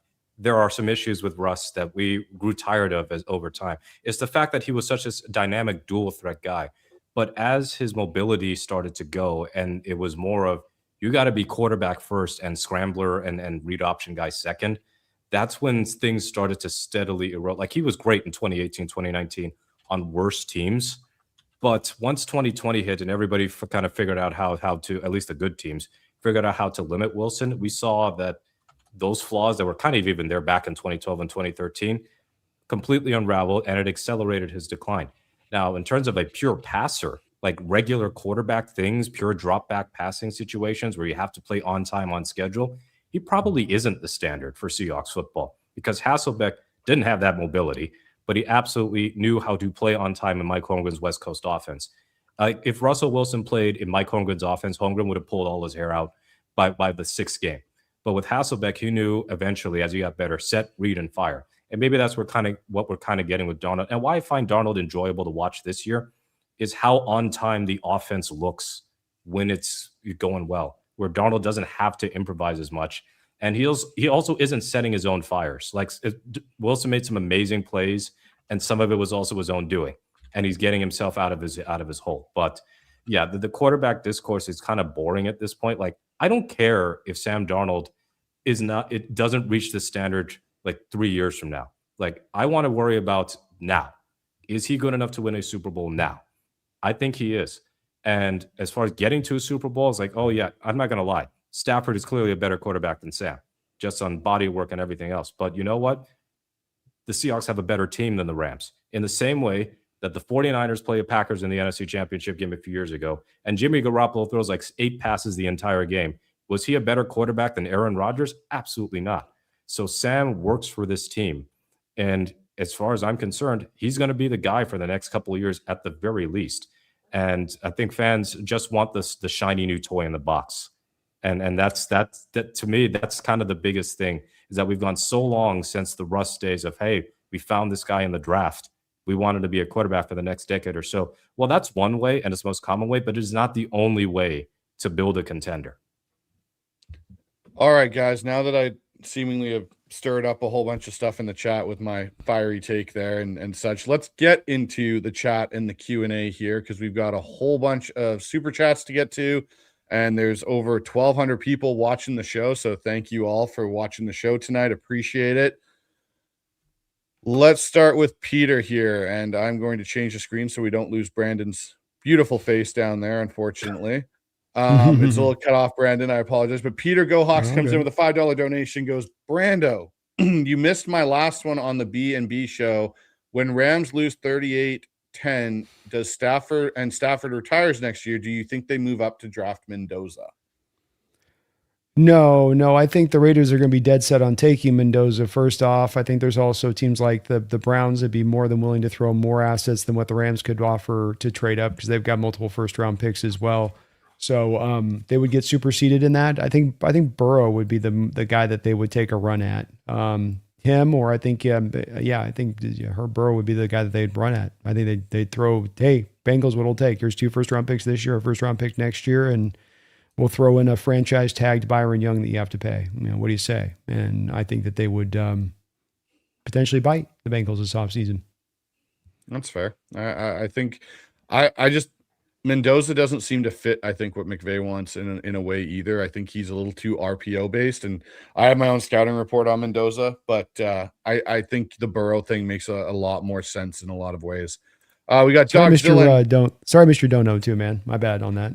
Sometimes it's just so right. Brandon gets a lot of them. Okay, I have been in the chats and I see them, and sometimes I wonder myself, did I get in here too late? Because Brandon's been at this for 5 hours. Dogzilla Monster comes in with a $2 donation. Goes, how much Bitcoin is Dan betting on in the game? Oh, Dogzilla Dan sold all of his Bitcoin. He sold all of it immediately. Oh God, it's all gone. For those who don't know what that's about, always count on Dogzilla to stir things up. But I did see some people in the comments say something, so they obviously don't know, but my channel was hacked a couple of days ago. It's going to be fully restored completely. I'm not going to lose any subscribers or views or revenue or anything else. It just takes longer than I would like it to. I've gotten my Google account back. The YouTube page takes a little bit longer, so it should be up in the next couple of days. That's why you're not seeing this on my channel tonight. So it was taken over by a site that ran big Bitcoin live streams and stuff. That's where the joke comes from. I'm not a gambler, not interested in Bitcoin. Maybe that's just because I could never afford it to begin with. But I like to know exactly what my money is and what it looks like and how much it's worth. So I don't mess with that stuff. No, that's fair, Dan. Joe Smith comes in tonight. I dine on lamb soup. Well, I hope it's delicious lamb soup. I'm telling you, of all there's every fan base has a derogatory nickname for their rival, right? Like Seahawks fans call the 49ers the 40 whiners. Everyone calls them the sea chickens, which I always thought was just the dumbest. It's not even creative. It doesn't rhyme. It's not punny, whatever. Lamb is elite level making fun of nickname, a twist on Rams. It's brilliant. Whoever came up with it first. Do we have anything for the Cardinals? Are they even worthy of that? They're not. No, they're not. No, just nobody can trouble themselves. Why go through the effort? That was mean. That was mean. Cardinals.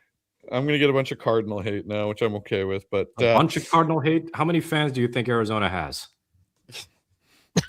Well, Well, it's an ever sliding maybe down that's scale true, with the Mookie. Maybe I'm retirement just, community out there. 'Cause Chad it's Hart like comes in with they're here today, not there tomorrow, kind of thing. Yeah. Fair enough. Chad comes in with, I've been watching all the press conferences and I'm very optimistic. Hawks 31, Rams 17. That's a good one. We got Addicted to Hawks comes in. I'm always excited to see the four heads of the family discussing the Rams' problems. Wonder if Gray Zabel is the Syndicate's version of Luca Brasi. We send him out. He goes out there and does work for us. He's a good young man. I still believe, guys, our final Syndicate, we kind of, if they win the Super Bowl, we kind of got to dress up as the four heads of the family. Might have to do it. We'll see. Check back with me. Shave his stash off. He doesn't have a beard, but yeah. Our moderator in the chat here for the Hawks Eye, Amy Holmes, goes, I have 3 events this weekend, 3 different pods. I'm tired already. We better win. That is fair. There's a lot going on. Do it for Amy. Seahawks. Yeah, please. Yeah, get your shit together, Seahawks, and do it for Amy. Oh, this is funny. CK Seahawk comes in. Now, don't come on here with a Southern drawl, Bryce. I was on a Louisiana-based show prior to this with On the Go with Haas, and yeah, there is definitely. Maybe I will next time. Maybe I will come in with a Southern draw like that after we've been down in Mobile for a couple of days down there, guys. I think that's a possibility. What do you think? Rubs off. It does. We've got a $5 donation in here from Hawksaholic. Goes, I feel pretty excited and confident about Sunday, except for the left tackle injury situation and biased ass referee Clay Martin officiating. Go Hawks. How do you guys feel about the left tackle situation? I got a feeling Cross is playing. It sounds pretty much they're doing the same thing that they're doing with Sam, which is like there's no need to practice him unless they have to. How do you feel about the backup depth behind it, though? Because I think it was Hawk Blogger that asked today about what their plan is behind, and Mike didn't really allude to anything. Said they have a plan. They have a plan. I got a feeling Amari Kite's going to be able to go. Just I do too. But for the sake of your question, though, if he's not, and if he and Jones are both out, who do you think that the next plan is? For me, even though they haven't had him playing much tackle, but I don't think any of the other options are any better. For continuity's sake, I'm going to stick Mason Richmond over there and try and help him out with a tight end. Dude started 4 years at Missouri, and he's the only other person ever to do that was Tristan Wirfs, and he turned out to be a pretty good player. So that's the guy I'm putting there because I think he's the most comfortable there. Brandon, what about you?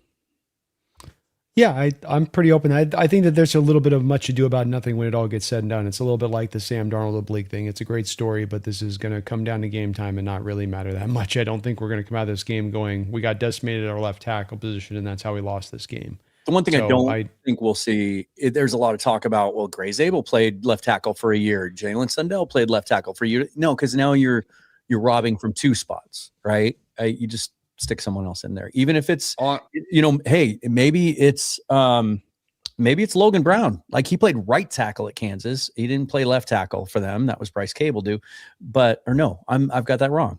Cable did right tackle for Kansas, right? Yeah, Logan Brown's a guy that I was ecstatic that we got on the practice squad when we did midway through the season. Really liked what he did at the Senior Bowl. He's got some good tape. He's got stuff to work on, but he's big, he's long, he's played at a pretty high level. If both those guys can't go, it'd be interesting to see if they activate him at least. So if they were to ever do the Zabel thing, like, how you were saying there, Dan, I wouldn't move Zabel. You know who I'd throw on the left side, honestly, is Abe Lucas, and I'd put someone at right tackle. Oof. Like if I had to get that desperate with it, that's what I'm probably doing, because I feel like putting a Richmond or someone that's not necessarily as experienced as a right tackle, at least Sam can see it. We're talking about the left side. Abe played it in college. Yeah, I do wonder, though, based on McDonald's answer today, that they have a plan. Which what else is he going to say? I do wonder if the move would be Olu in at center, Sundell out to left tackle, because he spent the entire offseason, anytime he was asked or even unprompted at times, telling us that Jalen Sundell, one of the things they value so much about him is he can play all 5 spots. I do wonder if that might be the move if it comes to that. Be interesting. We've got a donation over from the Hawks Nest from Holy Hand Grenade. Goes $5 donation. Possible head coaching Super Bowl matchups: Sean versus Sean, Mike versus Mike, Sean versus Mike, and Sean versus Mike. Mike and Mike. I think it'll be Mike and Mike. Yeah, I can't believe the NFL social media account just blew up my mentions because I said that how do we end up with a conference championship weekend with 2 Seans and 2 Mikes as head coaches? And the 2 coaches from this postseason who ended up leaving their teams are Sean McDermott and Mike Tomlin. And I guess we might as well mention it, that this head coaching thing is getting more interesting with Jesse Minter going to Baltimore. So, like, we're really close to thinking Kubiak actually stays. Like, if the Raiders don't get him, I don't think Arizona's ever shown much interest in Kubiak. I don't think he takes that job. Yeah. I think he's too smart for that. I think it's Raiders or bust. Yep. It's, for me, honestly, like, it's really funny too, because if it's the 2 Seans in the Super Bowl, it's the only 2 coaches left with Super Bowl head coaching experience. Mm-hmm. Yeah, and it would be a chance for Peyton to be the first to ever win a Super Bowl with 2 different teams. But let's face it, if Jarrett Stidham pulls that off over 2 weeks, then that's an all-time coaching job. But let's be realistic here. They may be able to upset New England just off the back of their defense and their offensive line, but like 2 wins, that's probably 1 step too many. Peter Go Hawks comes in with headed to Hawk Talk live tomorrow in Kraken gear. Thank you, $2 donation. And he comes back with another $2 donation. Goes, Holani is going to be Peter? A hell of a 1-2 punch with Walker. Sorry, what was that, Brandon? Oh, just thank you for the dono. Oh, thank you for the dono. Yeah, and here's the next one. Goes, Holani is going to be a hell of a 1-2 punch with Walker. Yeah, it's going to be a different one. I think it could be an interesting one, Dan and Mookie, and you guys all alluded to it earlier. And thank you for the dono, Peter. I'm just glad he's back. Yeah. I'd be a lot more nervous about this game if we're looking at, Cam Akers, Velus Jones behind Ken Walker. Yeah. Agreed. Yeah. Akers and Jones are both on the practice squad, right? So basically, as long as Holani's back, only one of those 2 is going to be playing on Sunday. Like, you either elevate Jones or you elevate Akers. You don't have to do both. Yeah. We got Kenobi in here with another $2 donation. Goes, what's up with the left tackle situation, boys? And we kind of just talked about it. Mm-hmm. It's a situation where we expect Charles Cross to play, and probably Amari Kite's going to be the backup, but they do have a plan just in case. So, Jason Peters is working in the front office. Just in case. Oh, man. Hey, you know what? Phillip Rivers came back. Just suit up Walter Jones at this point if we need it. Hey, he's lost a bunch of weight, but Justin Britt's in really good shape these days. I don't know if you guys have been keeping up with his marathon running, but his lateral movement might be a little bit better than it was during his playing. He can play tight end now the way he's built. He actually was campaigning for that a little bit. Yeah, he kind of, I'm sure half jokingly, he was like, hey, John, if you need a tight end, I'm out here. WD Ford comes in with, I'm unreasonably high on Shaheed, so I'm trying to chill. It's tough though. Can you share? Can you share some of that? Can you pass some of the Shaheed around then? Yeah, we'll be reasonably high for the rest of this broadcast. But no kidding. You should be, WD. It's one of those X factors in this game that could really come out and suddenly go, he was ready to explode for this kind of game. There's a reason we gave up that 4th and 5th outside of his kick returning ability. Have you guys seen, because now it's the offseason for the 49ers, and they're all like, their Twitter verse is all filled with the moves they want to make this offseason, and all the 49er fans think that they're going to go take Shaheed from us in free agency. They also think and doesn't like to throw deep. Purdy doesn't have the arm to throw deep. Yeah. The Shaheed deal gets done in February. Oh yeah. It gets done in February for sure. We got another one here from SoCal Ram 88. Goes, Rams win, Brando. Why kid yourself? We all know it, for a $2 donation. Cancel the game. Yeah. Well, I mean, I'll say it. The Rams fans, all I've heard from you guys is kind of like Mystique Stafford, Mystique Puka, Mystique McVay. That's how we win. We can sit here and, from our perspective, from a Seahawks standpoint, go, well, we're playing better ball. We're going to get you here. We're better there. We're more talented here. We're a little healthier there. And we can go through all the breakdowns of that. But I got to say, from Ram fans, what I've seen universally, even the trolls in our comments tonight, none of you guys are coming in with a lot of like well-articulated ideas as to how you're going to take this thing down. It just comes down to just like, just Stafford, McVay. Well, yeah, they're great. And I'm not knocking those guys, but that's not necessarily you breaking down how you individually win this or overcoming some of the parts that we talk about. Your inability to defend the run, which you didn't do a couple of weeks ago. Your inability to defend the big run against Walker with the 55-yarder, which you didn't do a couple of weeks ago. And the things we talk about with Darnold, even as we make the case here, it's not that this has been this way all the way throughout the year with Darnold. It's that you've seen the transition of Darnold this past 8 weeks. So I would be more on board with hearing what you Rams had to say fans wise and selling me onto your side of this and that you guys can win this game or that you're going to win this game. But I would like to see a little bit more from you guys actually bringing up the individual points rather than just being like, this guy, awesome. He going to do good. That's not much of an argument, right? Or you suck. I mean, that's yeah. Or you suck. You guys suck. Never. Yeah. It just doesn't move my needle at all. And I guess the longer I go through this week, the less I hear from actual random fans pointing to actual individual points from this game as to how you're carrying this win. I think you guys have got it. I'm not saying a mass saying all the Rams, but a lot of my interactions I've had have kind of boiled down to that. It sounds like very similar for you guys on your side, what you're dealing with. And hey, good. I'm glad you feel your team on it. But if you're going to feel your team, you should be able to elucidate a variety of different reasons as to how that happens. Like you can go to the run game, for instance, with McVay and go, we can run the ball on you. Your life box. Yeah, but does McVay stay committed to it? Because even Ram fans would acknowledge he doesn't. And that's the problem with playoff football. Yeah, that's the problem with playoff football is you come in playoff football, what you are in the regular season becomes what you are in the postseason. There's no mystique of becoming something of just you turn on a button and suddenly now you're a new version of yourself. You are what you were from the regular season. Rams are a good team. But the flaws that were there with them in the regular season, firing your special teams coach that late into the year. And yes, you could feel it in the playoff game when they had the Bears where the Bears punted and they didn't even put a guy back there to receive the punt because they were so worried about having their punt blocked because they didn't trust their unit. That stuff carries over. And those are the points that I don't get from Rams fans. And I got to say, I'm kind of surprised because most time you guys do tend to come up with that stuff. And maybe it just speaks to some of the own fear in your heart, knowing you don't have tangible reasons you can clutch to, but instead it just comes down to, well, just our superstar quarterback will just make it happen. And we'll see. Here's the thing. I look at the game against the Bears, for an example, and even the wild card game versus the Panthers. And I have not looked at Sean McVay's play calling in either of those situations and been like, yeah, that's the Sean McVay that is on top of his shit right now. It's like there's something wrong there because, again, the Bears can't stop the run. And you didn't run the ball well enough in that game. You got all pass happy in bad temperatures. And again, if the Bears kick 2 field goals at the beginning of the game, there is an overtime. That game is over. Like you guys have, and to the point, Brandon, again, I would love to have educated conversations with Rams fans that bring viable ways of, hey, how are we taking down the Seahawks defense? We're going to do this. We're going to run these type of things. This is where McVay is going to get. It's none of that. It's exactly the mystique. And we have Rams fans going, well, Stafford's been to Super Bowls. No, it's not plural. It's one. He's been to 1 Super Bowl in his entire NFL career. 1. Other than that playoff run, he has been a very unsuccessful playoff quarterback in a lot of ways. Yes, he made the NFC Championship game last year, but didn't have a lot of playoff success in Detroit. Has the 1 run, and then basically they've kind of been a team that's been around, but not a lot. So what are we banking on here? He had none. He literally never won a playoff game in Detroit, including a loss to Seattle, like 26-6.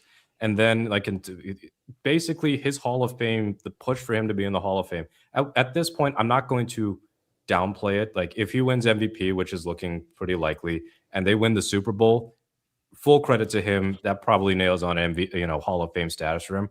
I don't think a single person was advocating for Matthew Stafford, Hall of Fame quarterback, prior to when he was traded to the Rams. Like, he would have gone down as like a good quarterback on a cursed franchise. But ever since he went to Los Angeles, like all this has just been gassed up. And don't forget, he missed a lot of 2022 with injury. So we're kind of basing it on unsuccessful playoff trips with the Lions and then a few years with the Rams. And look, he's been a very good quarterback for much of his career, but this Hall of Fame stuff only emerged very recently. And I guess that's the benefit of being in a market that is so highly coveted in Los Angeles versus staying in Detroit.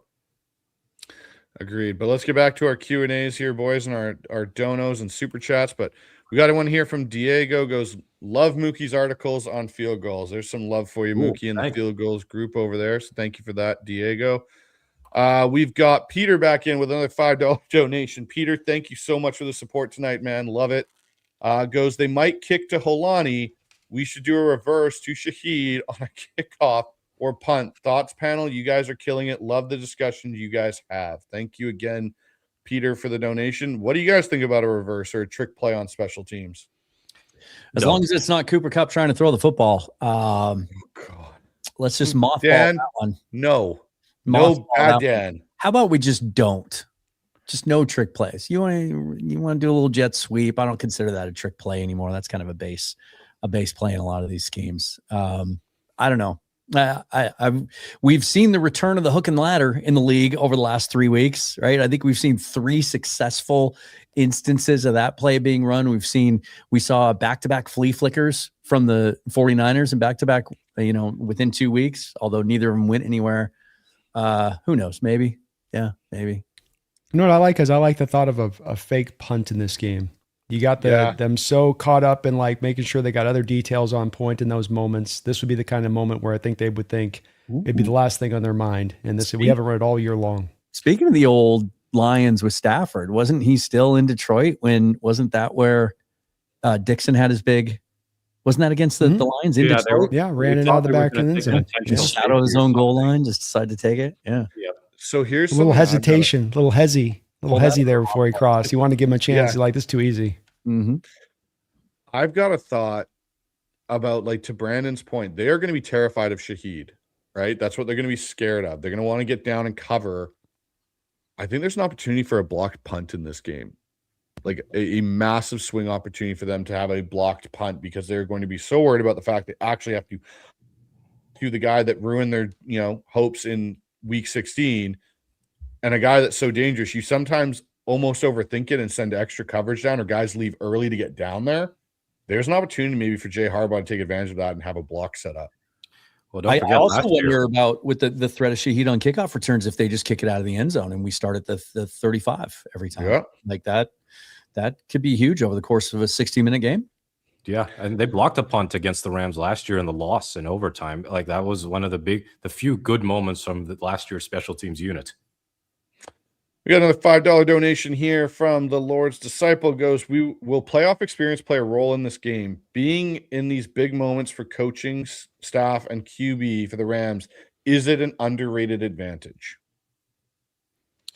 No, because the Seahawks of yesteryear went up against a 49ers team that had been at the NFC Championship game 2 years in a row prior. And the moment, other than the first few minutes of the game, Russ fumbling right away, moment wasn't too big for them. And they were able to adjust and go band for band with San Francisco and win at the end. So I don't, just being a better team, I think, is what could be the difference. And also, this Rams team, I know that you've got Puka and Adams and Stafford, some veterans who have been there, done that. But the bulk of their defense only just got drafted 2 seasons ago. They know of nothing regarding the 2021 Super Bowl run. And in fact, I do know one Rams player from the 2021 Super Bowl team who could provide some championship game experience for the Seahawks. His name is Ernest Jones. You might have heard of him lately, but he's somebody who won a Super Bowl. Yeah. Yes, he's a Super Bowl champion, Ernest Jones. All right, we got a few more of these. We got I'd rather be flying an X-Wing with a $2 donation. Goes 3.5 years for the last 4 months. Has Reek shown enough? Yes. Yeah, I'm on the Reek train now, and I think the Seahawks are too. I think he's changed his profile and changed their opinion of him, or at least tightened up, kind of clarified their opinion of him. I think they put a full court press on trying to get him signed before free agency opens, because I think if he hits the open market, he might get that J.C. Horn deal. And that might be a little too rich for what the Seahawks can do with some of the other stuff they have going on. But I think they want him here, and I think they pull out all the stops. Brandon? Yeah, I think he's just made he's made his money. He's made too much money. And I think Walker, you're having to probably come back around and looking at him a little bit even closer than maybe you were thinking potentially from a front office perspective that you were going to before the Charbonnet injury. And I think that more puts him as a guy that could overtake it. Yeah, we got cap space to spend, but Cross already done. JSN needs to get done. Witherspoon needs to get done. We might make a trade for a Crosby in there too, or something like that. That money can go really quick. So it's not inexhaustible, and you're gonna have to make some hard decisions somewhere. There, you don't get to keep everybody. Right. So I think that's probably the guy that goes. And for Dan's reasoning, because he's probably pushed the cost up to a point where John's gonna get uncomfortable, like he did with Shaquille Griffin. Like he did with DJ Reed. Wanted to keep both those two guys. They end up getting more in the open market. Was what it was. And they do have they know they can pivot to Josh Jobe and give him a third, maybe, on an AAV as what Reek would get. Mm-hmm. And it's a pretty solid. We're going to see it more up close next week when we're in Mobile. But it's of all the talk of how down this draft year is, there are some good classes in this draft. And one of the classes that looks pretty decent at this point anyway is corner. So, again, I think they'll try to sign him at their number. That's what they do. They do it really well. Here's what we think you're worth. We're not jacking you around. We're not trying to go back and forth, take it or leave it. You want to go test the market? Cool. Someone's going to pay him in the open market. He won't be a Seahawk at that point. And maybe they pivot and they get job done and they draft a guy. And don't forget, Nehemiah Pritchett's still there too. They like him. There you go. So, all right, Peter Go Hawks comes in and he says, love these 4 football minds. The Seahawks Syndicate is Hawkin rules. Well played with the words there, Peter. Well played, sir. Free Truth comes in, goes, I love the grasp that they have on the game and they can look at it objectively. We appreciate all the support, guys. It's greatly appreciated from all of us here on the Syndicate. Comments like that tell me that we're doing it right. Like, we're not like, we get the trolls, we get the comments, whatever, but we're not out there trying to go for the hot take, trying to inflame, trying to just get clicks. This is just the way we view football. And it just so happened that the 4 of us view it the same way. And that's why this works. I still put Mookie on a different pedestal, guys. He's like Yoda compared to us. And we're all kind of still trying to catch up to the brain that is Mookie Alexander with his football encyclopedia that's there. But indeed, WD Ford comes in with another $5 donation. Thank you for the donation. Goes, talk about the impact of health and the rest in conference championship game. Go Hawks. Yeah, like guys, like Dan, you brought it up. Defense is 100% healthy. The offense is pretty healthy outside now. The Sharps injury, and yes, there's some nicks-ups and stuff, but overall, this team is pretty healthy going into the championship weekend. Yeah, and not only did the Rams have to play 2 weeks ago, we didn't. They had to play in Chicago in really cold weather in a game that went 5 quarters. They had to play extra football. Then they fly back. They don't get back into LA until after midnight Pacific Standard Time on Sunday night. So by the time they even start watching tape, they probably watched it on the plane, but until they even can start to recover, the Seahawks are already down the road. They're already breaking down tape. They know who they're going to play. They've had time to rest. And those things, they don't mean everything, but they don't mean nothing. And being fresh this time of year and having that just a little bit extra juice, even if the game maybe is still hanging in the balance in the at halftime, maybe that comes into play then, and the Seahawks might have a little more gas in their tank for sure. All right, we got one in here from the Hawks Nest side of things over on Brandon's channel from me for $50. Thank you, me. That's from you? I don't get it. I wish. No, good to see you, me. Thank you. Three goes 3 of my favorites and Brandon. LOL, JKB. We know what that. We know. Nice. So jacked up for this upcoming game. As always, go Hawks, go 12s. FU the Rams, smooches. Amen to that. Amen to that. Go Hawks, me. Thank you for all your support through this year. You've been awesome. Yes, thank you, me. You've done a fantastic job supporting all of us. We greatly appreciate your support of all of our channels, really, and it's great to have you here supporting us. So we've got John McGrath, one of the moderators here for the Hawks Eye. I know John's a big contributor over on Dan's channel as well and in the Discord. Goes, I want Cup to go off on his old team so bad. Could Cooper Kupp have a vintage playoff game, guys? We sort of saw it last week, didn't we? I mean, 5 catches for 60 yards, some of the vintage Kupp plays, that little hole shot Darnold hits early on in the game, that looked like the type of throw and catch that we've seen from Kupp, from Goff and Stafford in years past. But, Cooper Kupp has not caught a touchdown at home this year, and this is his last opportunity to do so. And I'm just saying, last time he played the Rams, he fumbled.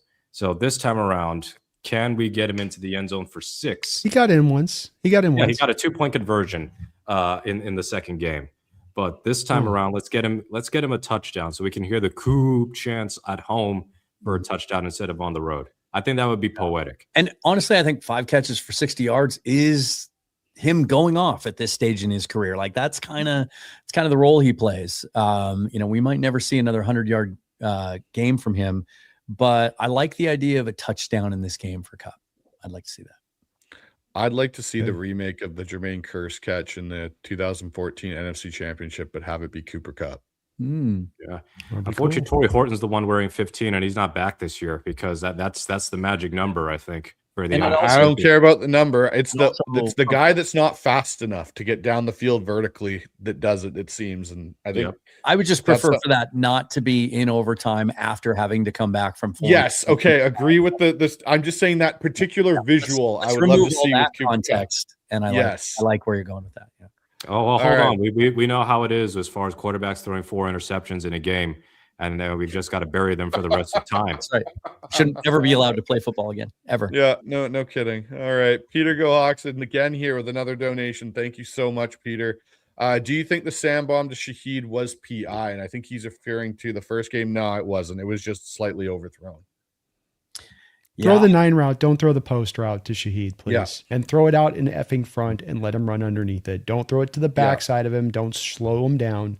Throw it out. Let in him front run of him as on the far as you numbers can. and fade him out away from the defender and let him just catch it and run. I like what they've been doing with JSN in the backfield. Put Shaheed in the backfield, wheel route, or God dang it, you taught me this the other day, but Bryce, not the wheel, The rail. the rail. Real, yeah. Shaheed Rail backfield, 20, 21 personnel, rail route up the sideline. Get him on a linebacker. Get him on Nate Landman, for crying out loud. That'd be the mismatch like remember the year that we were in Arizona, and I can't remember the linebacker now, but it was Russ was in shotgun, and once he noticed that it was man coverage and this certain linebacker was going to be matched up against our receiver. Remember that when he was like he couldn't get the snap fast enough and he's stomping his feet and everything, trying to tell the center to get me the damn ball right now because we got a mismatch. Something like that. Get Shaheed on landman. It's over. Yeah, I'd be down for that. From the Hawks Nest, Daniel in here goes, it's official, about to lose my voice this Sunday for $2 donation. Thank you, Daniel. Appreciate it, Dan. Don't leave anything out there. We've got Randy in here, goes for $5. Wifey and I will be there Sunday, drawing up the horse and buggy to make the trip from Central Washington, sitting right above our tunnel, jacked up. Oh, that's a good spot to watch the game from. Let's go, Randall. They have That's a hell of a Amish good in game. Washington. I didn't know that. There's a lot of Amish. Oh, around. they're No. still and they're still a little behind the times out there in the Yeah, middle states. How So much it's- paradise in Central Washington? No, I'm down with that. Thank you for the donation again, Randy. Thank you, We've Randy. got Kevin in here with a $2 donation from the Hawks Nest side. Goes, how much of the loss of Zach is going to hurt the Hawks? I think it's going to hurt. I don't think it makes or breaks this game, though. Yeah, it'll hurt, but he was not very effective in either of the 2 meetings in the Rams versus the Rams. And also, Walker, I think, can be trusted to be your every down back. Now, the one area where I think there will be a loss is going to be the pass pro, because Walker is not great there. He's not terrible at it, but one of the sacks Sam took was because Walker didn't exactly provide great effort trying to chip or do anything to Malik Mustafa. Holani can pass protect. It's just that when you haven't been in game action so long and you're already on the field in the first place on offense, there might be some assignments that may get lost in translation. So that's kind of my only big concern without Charbonnet. That's fair. We've got Kevin. Oh, wait, where'd it go? Hold on. Sorry. Here we go. We got Randy back in here for $2. Goes K9, 160 scrimmage yards and 2 TDs. Well, that's that's and this goes back in tandem to Kevin's point on the above on this as well. And I think that he's got this in him. And the thing with Walker right now, and that this would be a worry if this was like 5 weeks left of the season. I think this would be a concern. 2 weeks left and you win this game and you get a bye to rest up Walker then for the Super Bowl. That means you can just go full meal deal. Like what you've been trying to do to protect him, to keep him healthy for this time of year, for him to be fresh right now, to be able to go at his full blast. So I think that this is really not going to be a predicament for us. The pass pro stuff is valid, but this is what he can give you on the other side of that. And he's a big play machine. Now you're getting him more touches. You're giving more of that thing that those running backs often like with this, which is that they tell you that while it's nice to have the 2-headed attack, running backs like to set up defenses. Remember, Sean Alexander was really big on this, where he'd talk about setting up defenses in the first half and then make a completely different cut in the second half because he felt the defense was going to flow to that first cut he had made. And this is what running backs can do oftentimes. Set up, get a feel, see what the defense is doing. The more attempts you give them at times, Walker's this kind of back, I think, the more you can kind of get them more into kind of feeling what they're doing and then being able to attack as the game goes along. I'd look out for K9 as a receiving back because I've been watching since the bye week. I think they've been, not in high volume, been giving him more non-check down routes to run. Like that wheel route, I think would have been a much bigger play if Sam put a better ball out there. But it was still on target enough for him to at least catch that on the wheel. He's had a couple of angle routes go for first downs. I think one against Washington, one against the Rams. So I think that K9 is a more capable receiving back than has been advertised. Absolutely. Yeah, no, don't disagree with you guys on that one. We got another one in here from Brandon's side of SoCal Ram goes, Brando, now tell the homers how the Rams win with a $2 donation. Well, the only way I think that the real only pathway for the Rams this game to me is McVay understanding the second game in the first half was process over results. And his process was a correct one. I'm going to go into a road environment. I'm going to grind out first downs. I'm going to stay hyper attentive to running the football. And I'm going to control the game clock with that. I'm going to keep my defense fresh. And yeah, they only came up with a couple of field goals and they went for it on a fourth down. I'd offer that if you just decided not to go for it on that fourth down there and have that, instead go a different way for them might be a bit different. But all that being said, I think if he stayed committed to that process would scare me for 4 quarters. But McVay doesn't do that. He can't help himself. He's like the kid that sees the cookie jar just right within reach, and he's got to reach for it. He's got to go get that cookie. And I don't think that this game's going to be some different game from most of the rest that he's played throughout this season, where even Rams fans themselves have come in my chat, hyper telling me about that in games that they've won. Like, why does he keep getting away from the run? I don't get it. Doesn't make any sense. No, I think you're right on there. He's got to stay with the run game. And even my guest that I had today on mine and Blaine said the same thing. Like, he abandons it too quickly and it throws us into these pure drop back situations where we get into trouble. So Randy comes back in with another $2 donation, goes, Randy's hot take. Denver There's one other beats New dono. England. There's one other Yeah, dono Tom? above it that got blocked. Sorry. I just want to address it. It was SoCal Rams. You're not seeing it. I think one of your mods probably blocked SoCal Ram on that side, so that's why it's not showing up on yours. He said, by the way, I was blocked on Super Chats and another chat, soft, shaking my head. Okay, Rams fans, you got to understand this from what our mods are having to deal with the last 2 weeks. It's been 49ers last week, 49ers fans the prior 2 weeks before that, and now we have Ram fans this week. And I got to say, I like trash talk, but it's nothing but these fans coming in a lot of times and just upending conversations that are going on within the chat, having nothing to do with our show.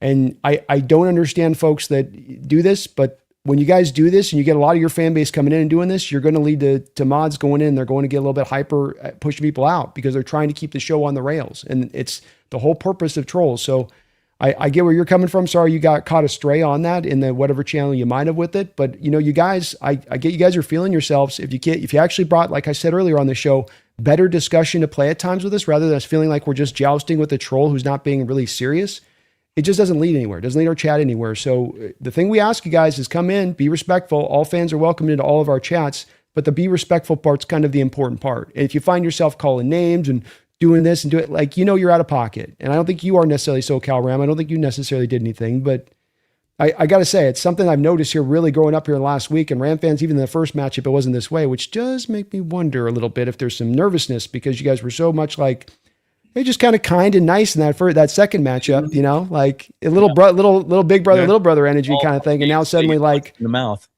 now it's gone overboard a little bit, and it has gone overboard. I've been watching the chat even today on this one, SoCal Ram fans, seeing plenty of Rams fans coming in, keeping Amy busy as ever in the chat. And I just think it's really not necessary, especially anybody that's come in our chat knows how we operate because we're not here talking trash about that Rams organization. We make our points as to why we think we're going to win. It has nothing to do with getting personal or going after people individually.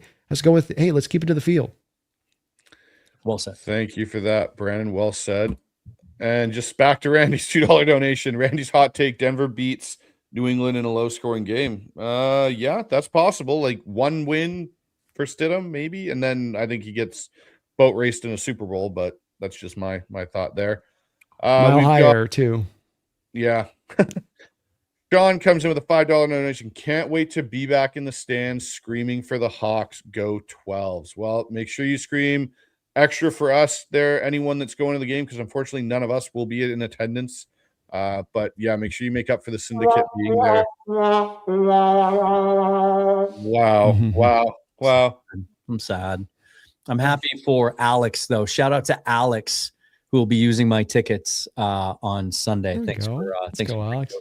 Thanks for picking those up. And he gave me a nice little tidy sum, some of which I'll be using for our trip next week. So worked out okay. Got in the hands of a Seahawks fan and made some money doing it. Nice.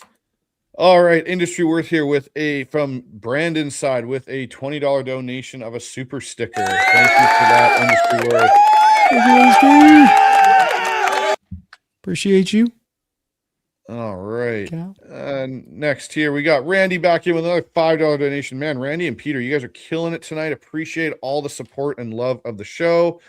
I get the feeling Mac has been preparing for round 3 since we won round 2. Get ready for the best defensive game plan since Belichick took McVay to the woodshed. Did you guys hear what McDonald said the other day in one of his interviews? Maybe it was the radio show that I think it was. He was with Brock and Salk, and they asked him, like, what was it like watching that game last night? And he said, well, it really wasn't like I didn't really get to enjoy it because I was charting it.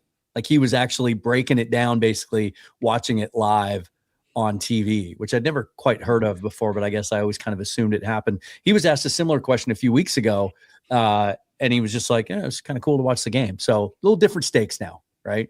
You got the clipboard out.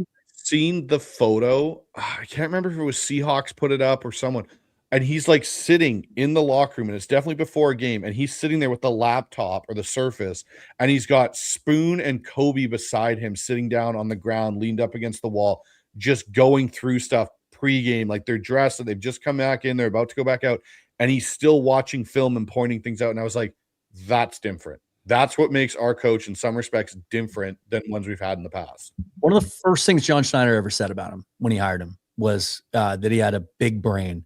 And I think about that. I think about that all the time. The dude is just really, really smart.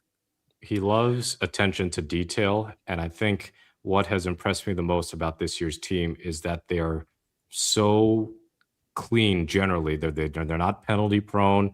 They might be turnover prone, but that's not necessarily attention to detail. That's just your own sloppiness at times, and some of it's bad luck. But the defense, how often have you seen them look way out of position, blowing coverages, not fitting their run gaps properly? So I think that level of disciplined attention to detail focus that McDonald has is a departure from, I don't want to beat up on Pete, but basically the last few years, what I think really was Pete's downfall as a coach is the attention to detail was completely lost.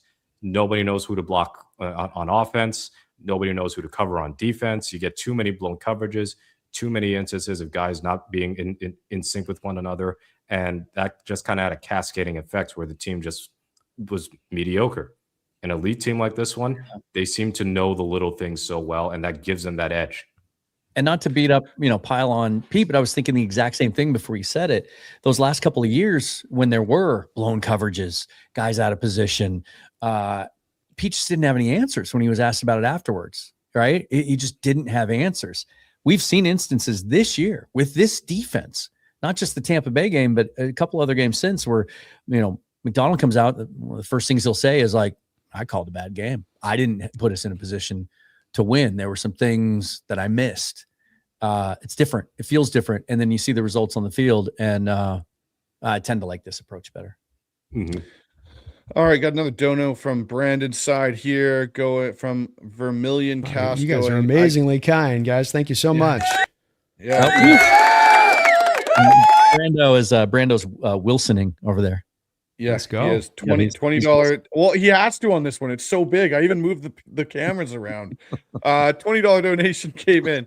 I can see the Seahawks winning because their defense got better over the season, and Sam has improved on turnovers, and the Rams put a lot on Stafford to put plays in the throws, and special teams lacking as well. The Rams run defense, as well as the Rams run defense. Yeah, like again, Seattle playing.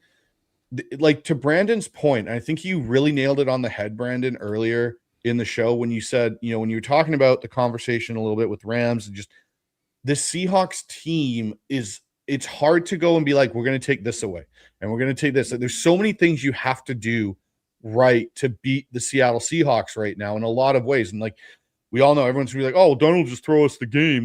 Like, no, like legitimately, there are so many things you'd have to do right for 4 quarters to beat the Seattle Seahawks, where looking at what the Rams have done the last 2 weeks in the playoffs and even leading up to it, I didn't feel like I looked at the Rams and went, yeah, they're going to be a really hard team to beat if we're not completely on our A game every snap of every play for 60 minutes. I look at it and go like, yeah, the Rams may shoot themselves in the foot in some capacity.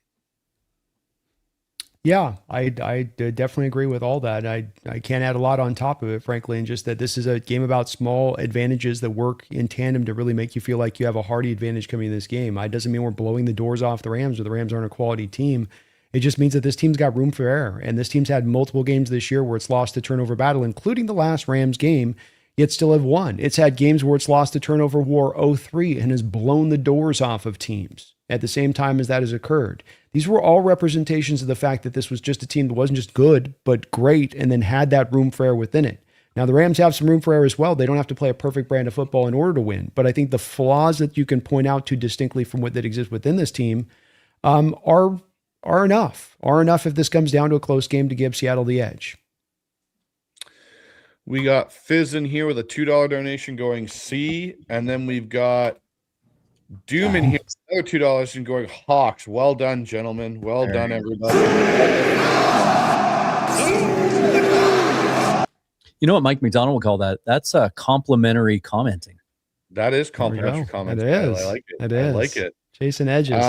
We got one in here from Brandon's side, it looks like, from SoCal Ram for a $20 donation. Appreciate that. SoCal? Thank you, SoCal.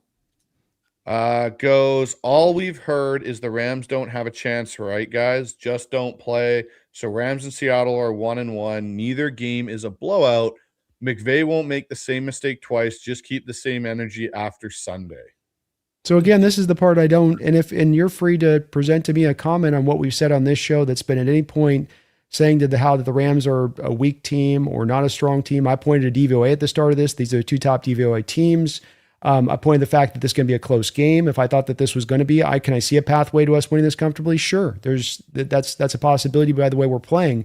But all of these things are more representation by how we're playing, not to pick at the Rams or say something of how they suck or aren't. And I think I've seen that a little bit out here, not just from SoCal, but other Rams fans, that they see us somehow saying, hey, here's point A, B, C, D, E, F as to why we're running really good, why we have confidence coming in this game. And they go, oh, so you're basically saying we're trash. It's like, no, I just pointed to these exact points, counter those points, right? Like, are you playing your best football at this time of the year? Well, no. So it's an advantage. Are you at home right now? Well, no. Do we have more rest than you? Yeah. Did your middle linebacker play 70 snaps last week? Have you been on the road 3 straight times? Is your defensive line tapped out like Byron Young out on his dodgy knee? Yeah. These are small advantages and they add up.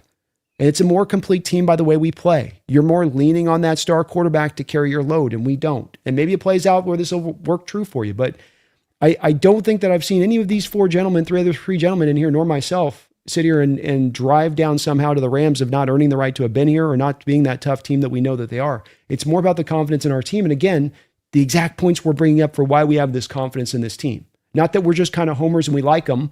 I feel like I just got this feeling in my gut right now. They're just kind of good. No, we're going point by point for you and going through all this. It's the totality of that pushes the win forward, in my opinion, in this game. And maybe we're wrong on this, but I think that we've been at least pretty cogent and logical and rational in deducing down why it would go this way. I don't have anything to add to that. Well said again, Brandon. We've got Randy McDaniel in with another $5 donation going jet sweep to Shaheed, flea flicker, Sammy D hits K9 on the wheel route, low risk play. Defense will pursue number 22. Number 9 walks to the land of 6. That's one thing you get with the defense that knows they can't stop the run is over pursuit, right, Bryce? Yep, that's exactly it. Hey, Brandon, I'm glad you brought up the DVOA thing. Bryce, do you see the screen I'm sharing down at the bottom there? Already got it for you, my friend. This is the best combined regular season DVOA game in the playoffs in 47 years, and it's by a lot. So this is combined DVOA, that number all the way at the right. You add the two of them together, and it's 81.1%. It's an 11-point difference over the next closest game, which is the 2007 divisional matchup between the Patriots and the Jaguars. That is insane. And the Patriots are doing a ton of heavy lifting for those other 2 games because they were undefeated. Was that the undefeated regular season? And then, oh, look, there's the Seahawks right there. Hey, look at that with Denver in 2013. What do you know? Yep. So, that is an indicator that we think that this is going to be a matchup between 2 great teams. It's just that one is playing a little bit better or maybe a fair bit better than the other team. It's not to say that's permanent, but it's just that on form, there's good reason to pick the Seahawks to win this game. Not saying the Rams have no chance. They absolutely have a chance. especially with their coach and their quarterback. Yeah, absolutely. All right, we got another one in on Brandon's side here from Mark Sanchez for Oh, good to see Mark $10 doing well. donation. Yeah, it's great to see Mark doing well. Really, really, really glad he's okay. Late to the party. If the Rams move away from 12 and 13 personnel, then the Hawks will be hosting the Lombardi on Niners turf. McVay's faith in Stafford will cost him this game. Thoughts? He got I away think from this it last week. No, but I think this is a very valid point in a lot of ways. And we've seen it even in our Super Bowl win, for example. And I'll put it this way: our Super Bowl win over the Broncos. John Fox leaned into the veteran star quarterback and Peyton Manning more so than having a complete team. And this is what happens when they don't have a good day. Like if you have all your chips in a lot of ways in one basket, that yes, I get the appeal of having a very elite quarterback be able to pull the strings for you and do certain things is very appealing. And it's nice because it works most weeks. But when that competition gets tougher and tougher as you get farther and farther along in the playoffs and you're playing more and more complete teams that are well-rounded, that's when it can start to show up as a weakness because you go, well, if he's not 100% on or he struggles for a quarter and a half and creates a couple of turnovers or drive stall out, and that other team can just keep playing their complementary football where, yeah, they may not have the elite top 5 quarterback on the other side, but they got a guy that's a top 10 guy that can make some throws and make some plays and plays within the system. It can make it very hard to beat those teams. Agreed. Yeah, I like it. Didn't we literally just have a Super Bowl a year ago where like, is anybody going to take Jalen Hurts over Patrick Mahomes? No. And I still wouldn't take him now over ACL tier Patrick Mahomes. But I do know that the Eagles had one hell of a defense. They had a running game that wasn't effective on the day of the Super Bowl, but it's something they didn't abandon. And the Chiefs really didn't have any answers. This is not the same matchup, but it's just that you cannot default go, oh, they have a better quarterback. That's all I need. No, that's not how it works. No. All right. Me's back in here with another $50 donation. Thank you, Me. Let's go, Me. Spreading the wealth around to the rest of the syndicate. Much love, Bryce and Mookie. Thank you so much, Me. And then Me again with another $50 donation. Thank you, sir. Thank you so much, Me. Didn't want to leave you out, Dan. Couldn't leave the dono with your channel for obvious reasons. Hopefully, Bryce will be a pal and get you that donation. I will definitely do that, Me. That is a promise. We're going to be under the same roof for a whole week. You can't dodge me. Yeah, I can't dodge Dan. Dan's going to lock me in the closet if I don't pay up. So it's going to be very much mafia warfare down there. True syndicate way to deal with things. That's right. You're going to lose a thumb if you don't work that out. Oh, yeah. Peter Go Hawks back in here with another $2 donation. Cup got a touchdown versus Jacksonville I would have been in Jacksonville this year. That's right. You did get that one. I didn't know that we had a that's second that's the one I was thinking, but it wasn't Jacksonville. You're right, Peter. That's what I thought for some reason it was Lumen. I like the one word though. It's the game's at Lumen Field. Yeah. Lumen Field. Noonan. We got one in here. Scandinavian restaurant. Just go over to Lumenfield. They got great food. Oh, Lumenfield. Sounds like a clothing store. Yeah, no kidding. Another donation in here from Brandon's side here from Marcus. $5 donation. Thank you, Marcus. There are times when I believe that talking sports has now become, as I know, a divisive as talking politics. Let's be classy. Totally agree. Totally agree. Yeah. This is why I bring it up. This is why we mention it, just because this is what makes our channels go in so many ways, that the discussion can remain in a good place. And these outside people want to come in and up in that just because I guess they've got some dark part in their heart or whatever. But we're not going to make this like politics. So if you want to operate that way, you're going to last long on any of our channels in that way. It is, for lack of a better term, because we love what this word is being related to now, and that's dark side. It's so many of these people that I used to have a lot of respect for as analysts and journalists, and it's near and dear to my heart. I have a degree in journalism, worked in the field a long time ago. I still hold on to the old ideals of what journalism should be and is supposed to be. And you see these guys going to the dark side, and Ryan Clark's the best example of it. I thought that guy, when he first got out of football and started doing analysis work, thought he was really, really sharp and smart. And now he's completely gone to the other side where it's all about, what can I fit into a tweet? What can I get clicks for? How can I inflame and fire people up the most? And I've just, for years now, I just avoid that stuff as much as I can. To me, there's two guys that really stand out that I really enjoy listening to. One being Dan Orlovsky. I find that his analysis and breakdown a lot of the time is really good. And he gets shit on so much, and I just don't understand it. Yeah. And the other one that I've actually grown to like, not necessarily so much for his analyst view of things, but just speaking his mind a lot, is actually Ryan Leaf. When Ryan talks on his podcasts and stuff and those type of things, like I've really grown to, the guy's gone through the ringer. Let's talk about it. Huge, probably the top NFL bust outside of Jamarcus Russell in a lot of ways. Hit rock bottom and kind of has found a way back. And in some respects, I think he gives a good perspective on things. But we got a bunch more donos, guys, we got to get to here as we run on 2 hours for this show. And I'll be honest, I'm a little tired. I've been doing back-to-back shows. So I tried to pull a Brandon, and I have now newfound respect for Brandon and his long streams. So Derek in here with a $5 donation.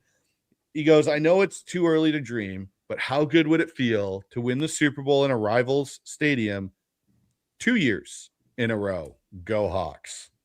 Yeah, I had to confirm that. I had to look that up on my phone. I didn't realize. SoFi next year. Next year, SoFi, which makes me rethink the idea that maybe, depending on what the Rams do this year, that McVay might be thinking about stepping away. I would think that they would try to capitalize on that year as much as possible. But that would be cool. Hey, I think I said this to you the other day, Bryce, that I've been pretty steadfast in saying that I think this is a year ahead of schedule for where the Seahawks, where I expected them to be.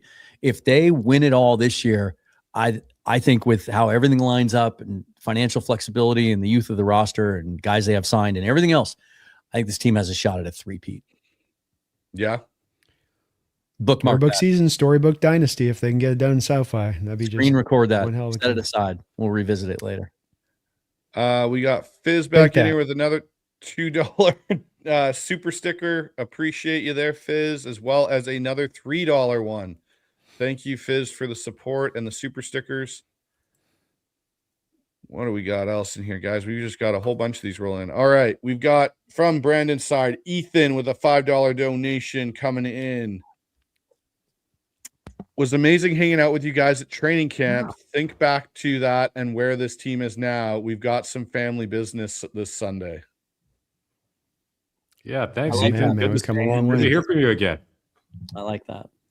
Love it, Ethan. That was a lot of fun. At training camp. And yeah, Ethan, it was great. And hey, Ethan, we'll be back there again next year. Just saying. For third straight year, I'll catch Ethan down there. I got him the year prior too. So no, there you go. 3 years for Brandon. Oh, and we got a new guest on the show. Is that Butch hanging out with us, Dan? It's the fifth member of the Syndicate. I mean, he's always wearing black. The Syndicate. The Syndicate. There we go. I love it. The Syndicate. Wait, hey, I thought about bringing him to Mobile, but no pets allowed at the Airbnb. So, oh, that's unfortunate.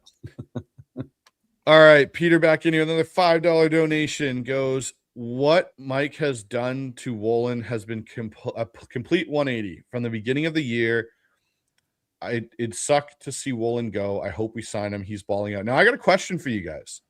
If they do win the Super Bowl and they do have an opportunity to bring a bunch of these guys back, do you think there's an opportunity where some of these guys sign 3-year deals maybe that don't break the bank potentially to stay with this team as it is so young and try and go for that dynasty run? Do you think that's a potential thing that some of these guys think about, these players? Kind of depends on who it is. If it's somebody like Kobe Bryant, like just go get your money because you're probably going to get a big contract elsewhere. But for like the more notable names, maybe like Reek, so or K9. In fact, Charbonnet's injury kind of totally changes the K9 equation as far as free agency. So yeah, I think it's possible. I don't expect hometown discount stuff, but like they have the cap space to still pay top dollar for certain players they want to keep. I do think it's a misconception that a lot of fans have that all these players are just money hungry and that all they care about is maximizing their earning and making as much as they possibly can and nothing else matters.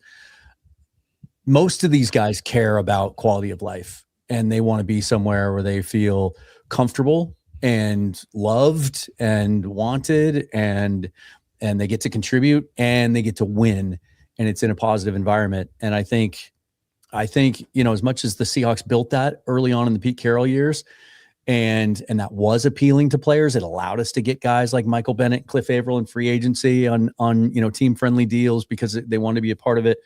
Ultimately, they weren't able to maintain it because of some other ego and things that got involved. But I absolutely think that players value that more than a lot of fans think they do. And we've seen it. We've seen players over the last 3 years take deals that came in at less than we expected them to be because they wanted to stay here. And I think that's why the big push this offseason is going to be trying to keep as much of the band back together as they can, trying to run it back as much as you can. And that's why I think a lot of the heavy lifting for this offseason is going to be done in February, trying to get these guys signed before they hit the open market in March.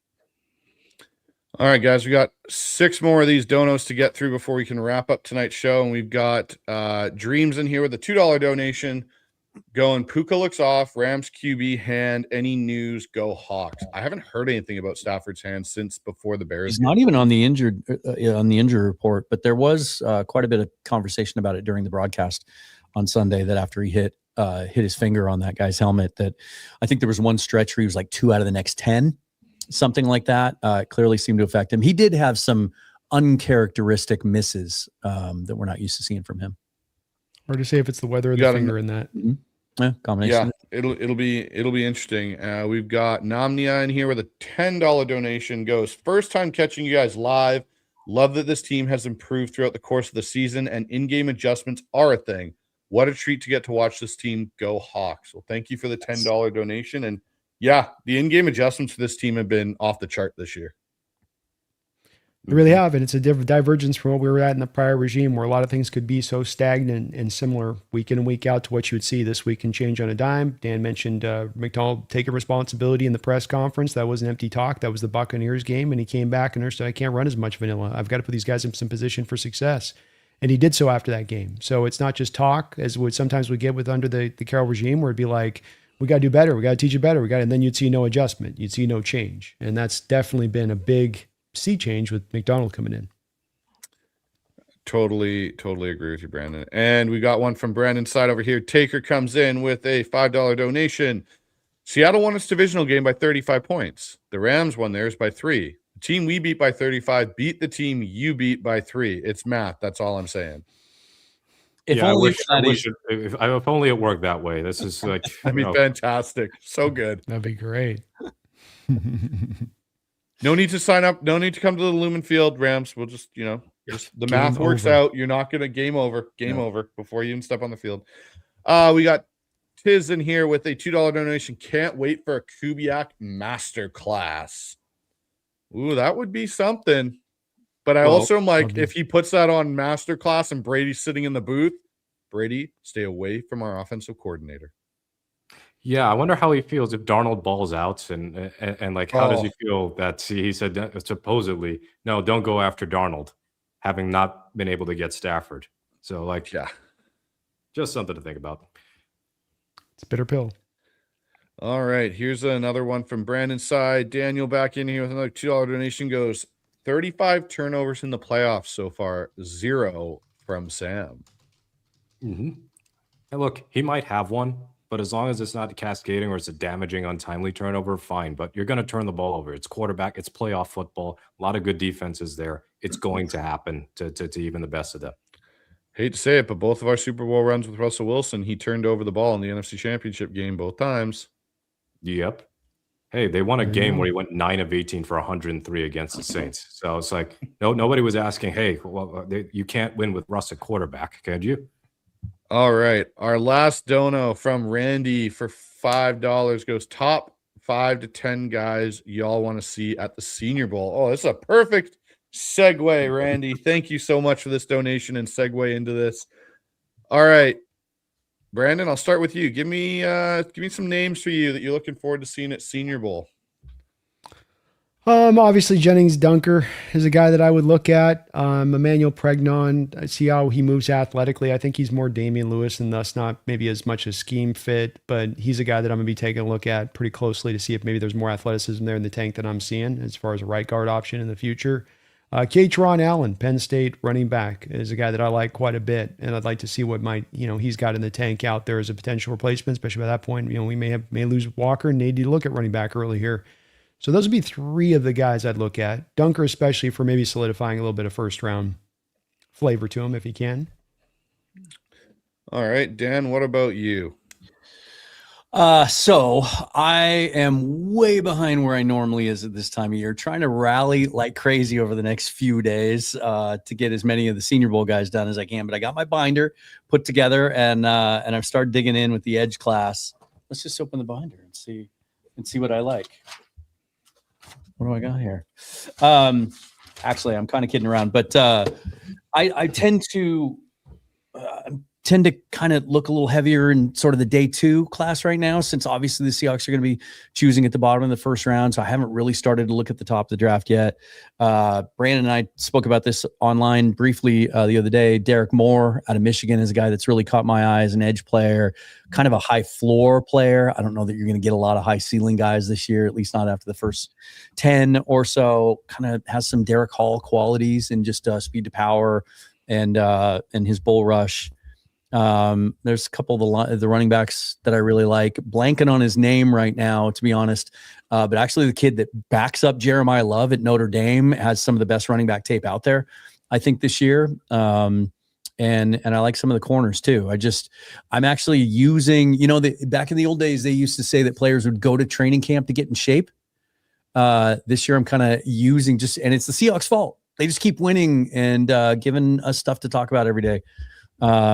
But I'm kind of using Senior Bowl to get into my top 100 this year. So sorry, I don't have any better answers for you, but I will next week. Yeah, I'm kind of in the same bracket with you there, Dan. I'm a little behind on my studying as well for this, but I've got a couple guys. One, Colton Hood out of Tennessee as a corner is a guy that I'm very interested in. I think could fill a void for Seattle. I'm just looking through my little list that I've got here. I'm also Dunker's another guy I'm interested in out of Iowa. He's a guy that I think could be an intriguing prospect for sure. And I'll definitely have a couple more names to go off of eventually once we get down there. But I am interested in this cornerback group. I'm interested in the running back group as well. Jonah Coleman was going to be there, but unfortunately he's not. I was actually looking forward to seeing what he was going to do there. It'll be an interesting group, I think, down there. The quarterbacks aren't really going to be the highlight of that group down there this year. It's going to be a lot of the other positions. Yep.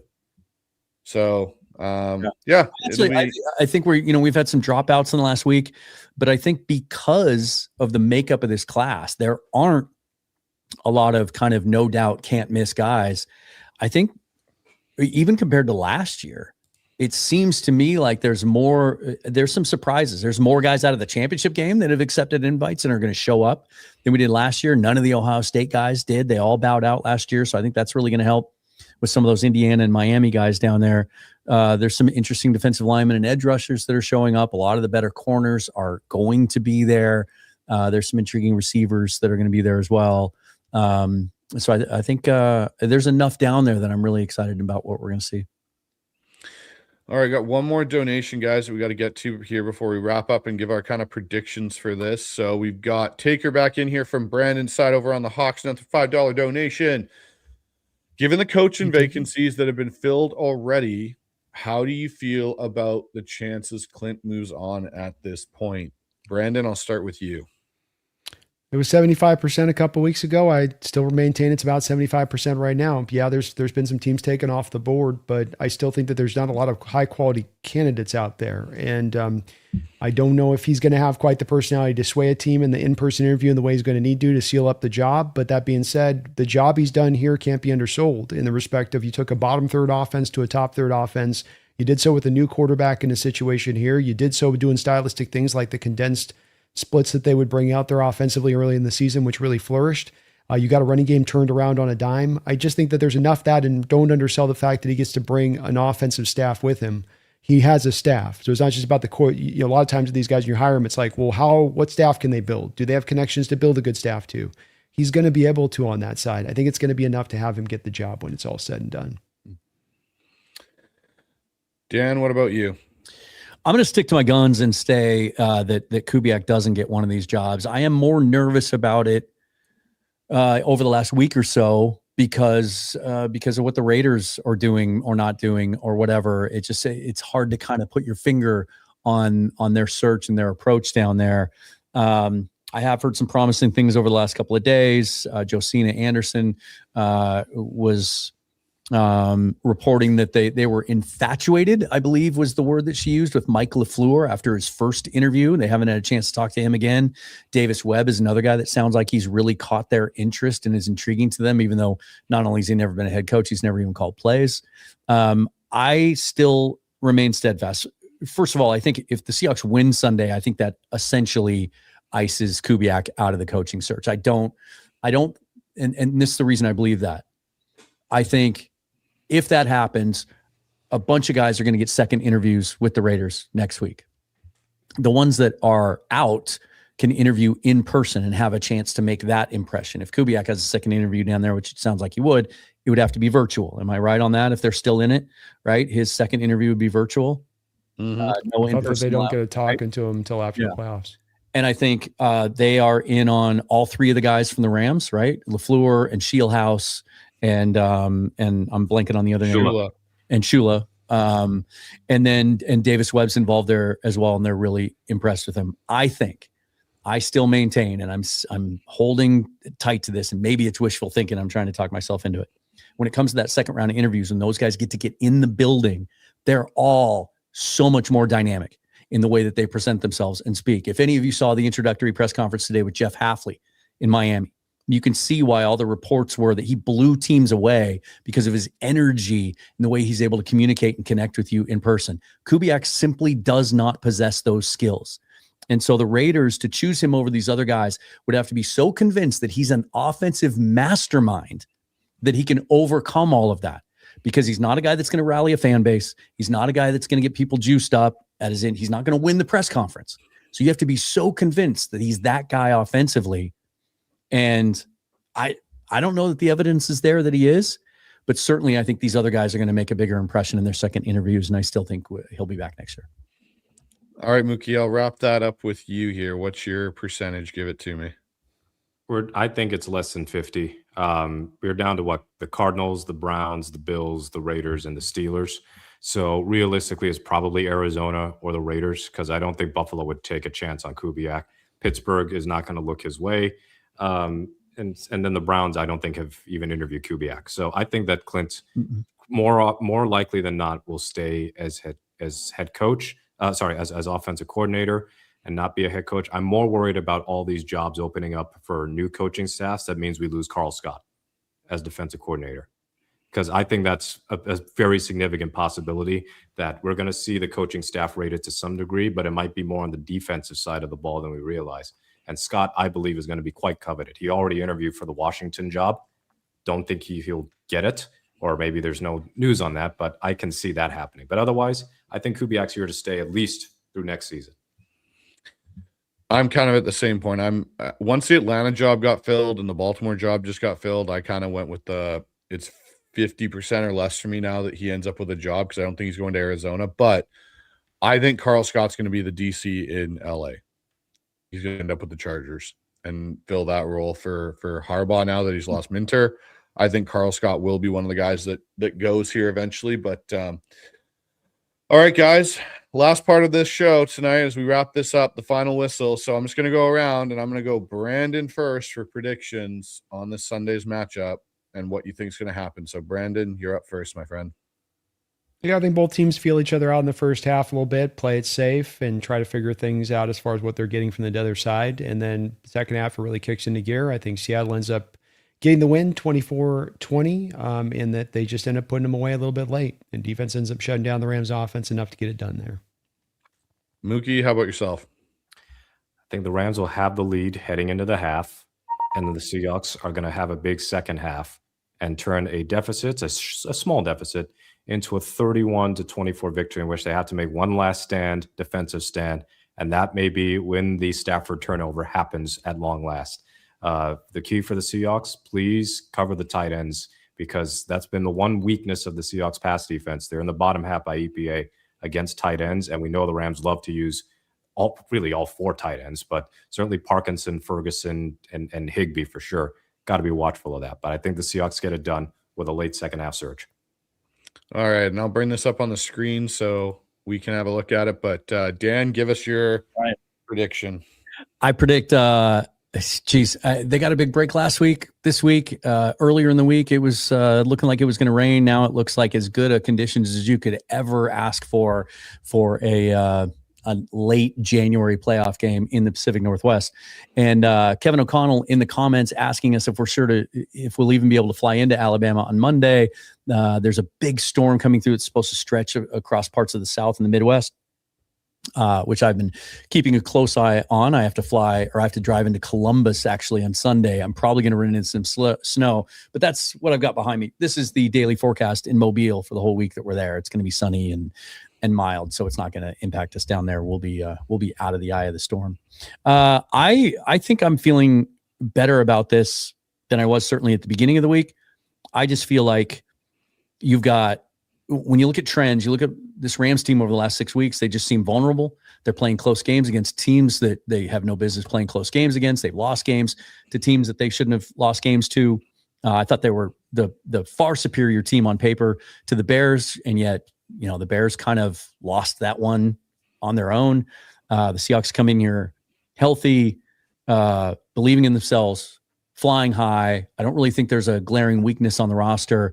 I think they're emotionally, psychologically, and physically at a level right now that nobody wants to play at this point in the season. I think they're going to do what they did last week in the sense that they finally got over the hump and beat the Rams and kind of got that monkey off their back a little bit. Now they're going to go out and they're going to beat them a little more convincingly. I think it's going to be 27-13. The Seahawks go to the Super Bowl for the 4th time in their history.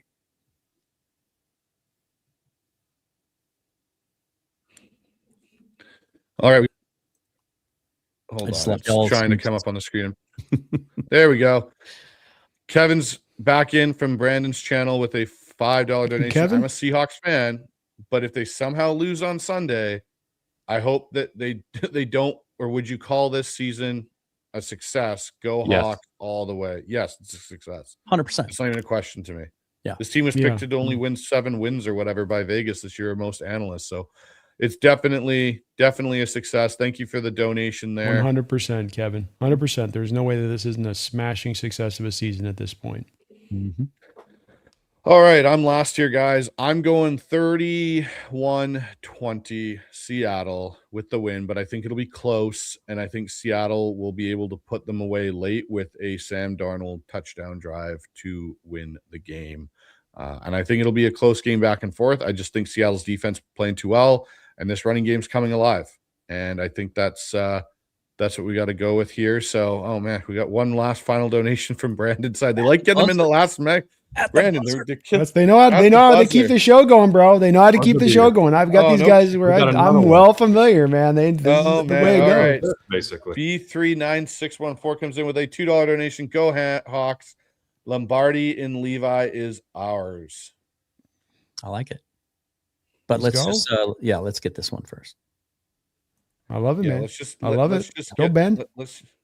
Let's just get this victory out of the way, and then we'll have our moment. Well, that wraps up tonight's show, everybody. For myself, Dan Viens of Seahawks Forever, Brandon Kane of the Hawks Nest, and Mookie Alexander, we're going to try this, guys, see if we can get it. I'm going to say stay loud, be proud, and then I'm going to say go Hawks. We all say go Hawks. Let's try and get this on one take. Let's see if we can do it. All right. As always, stay loud, be proud, and go Hawks. Go Hawks.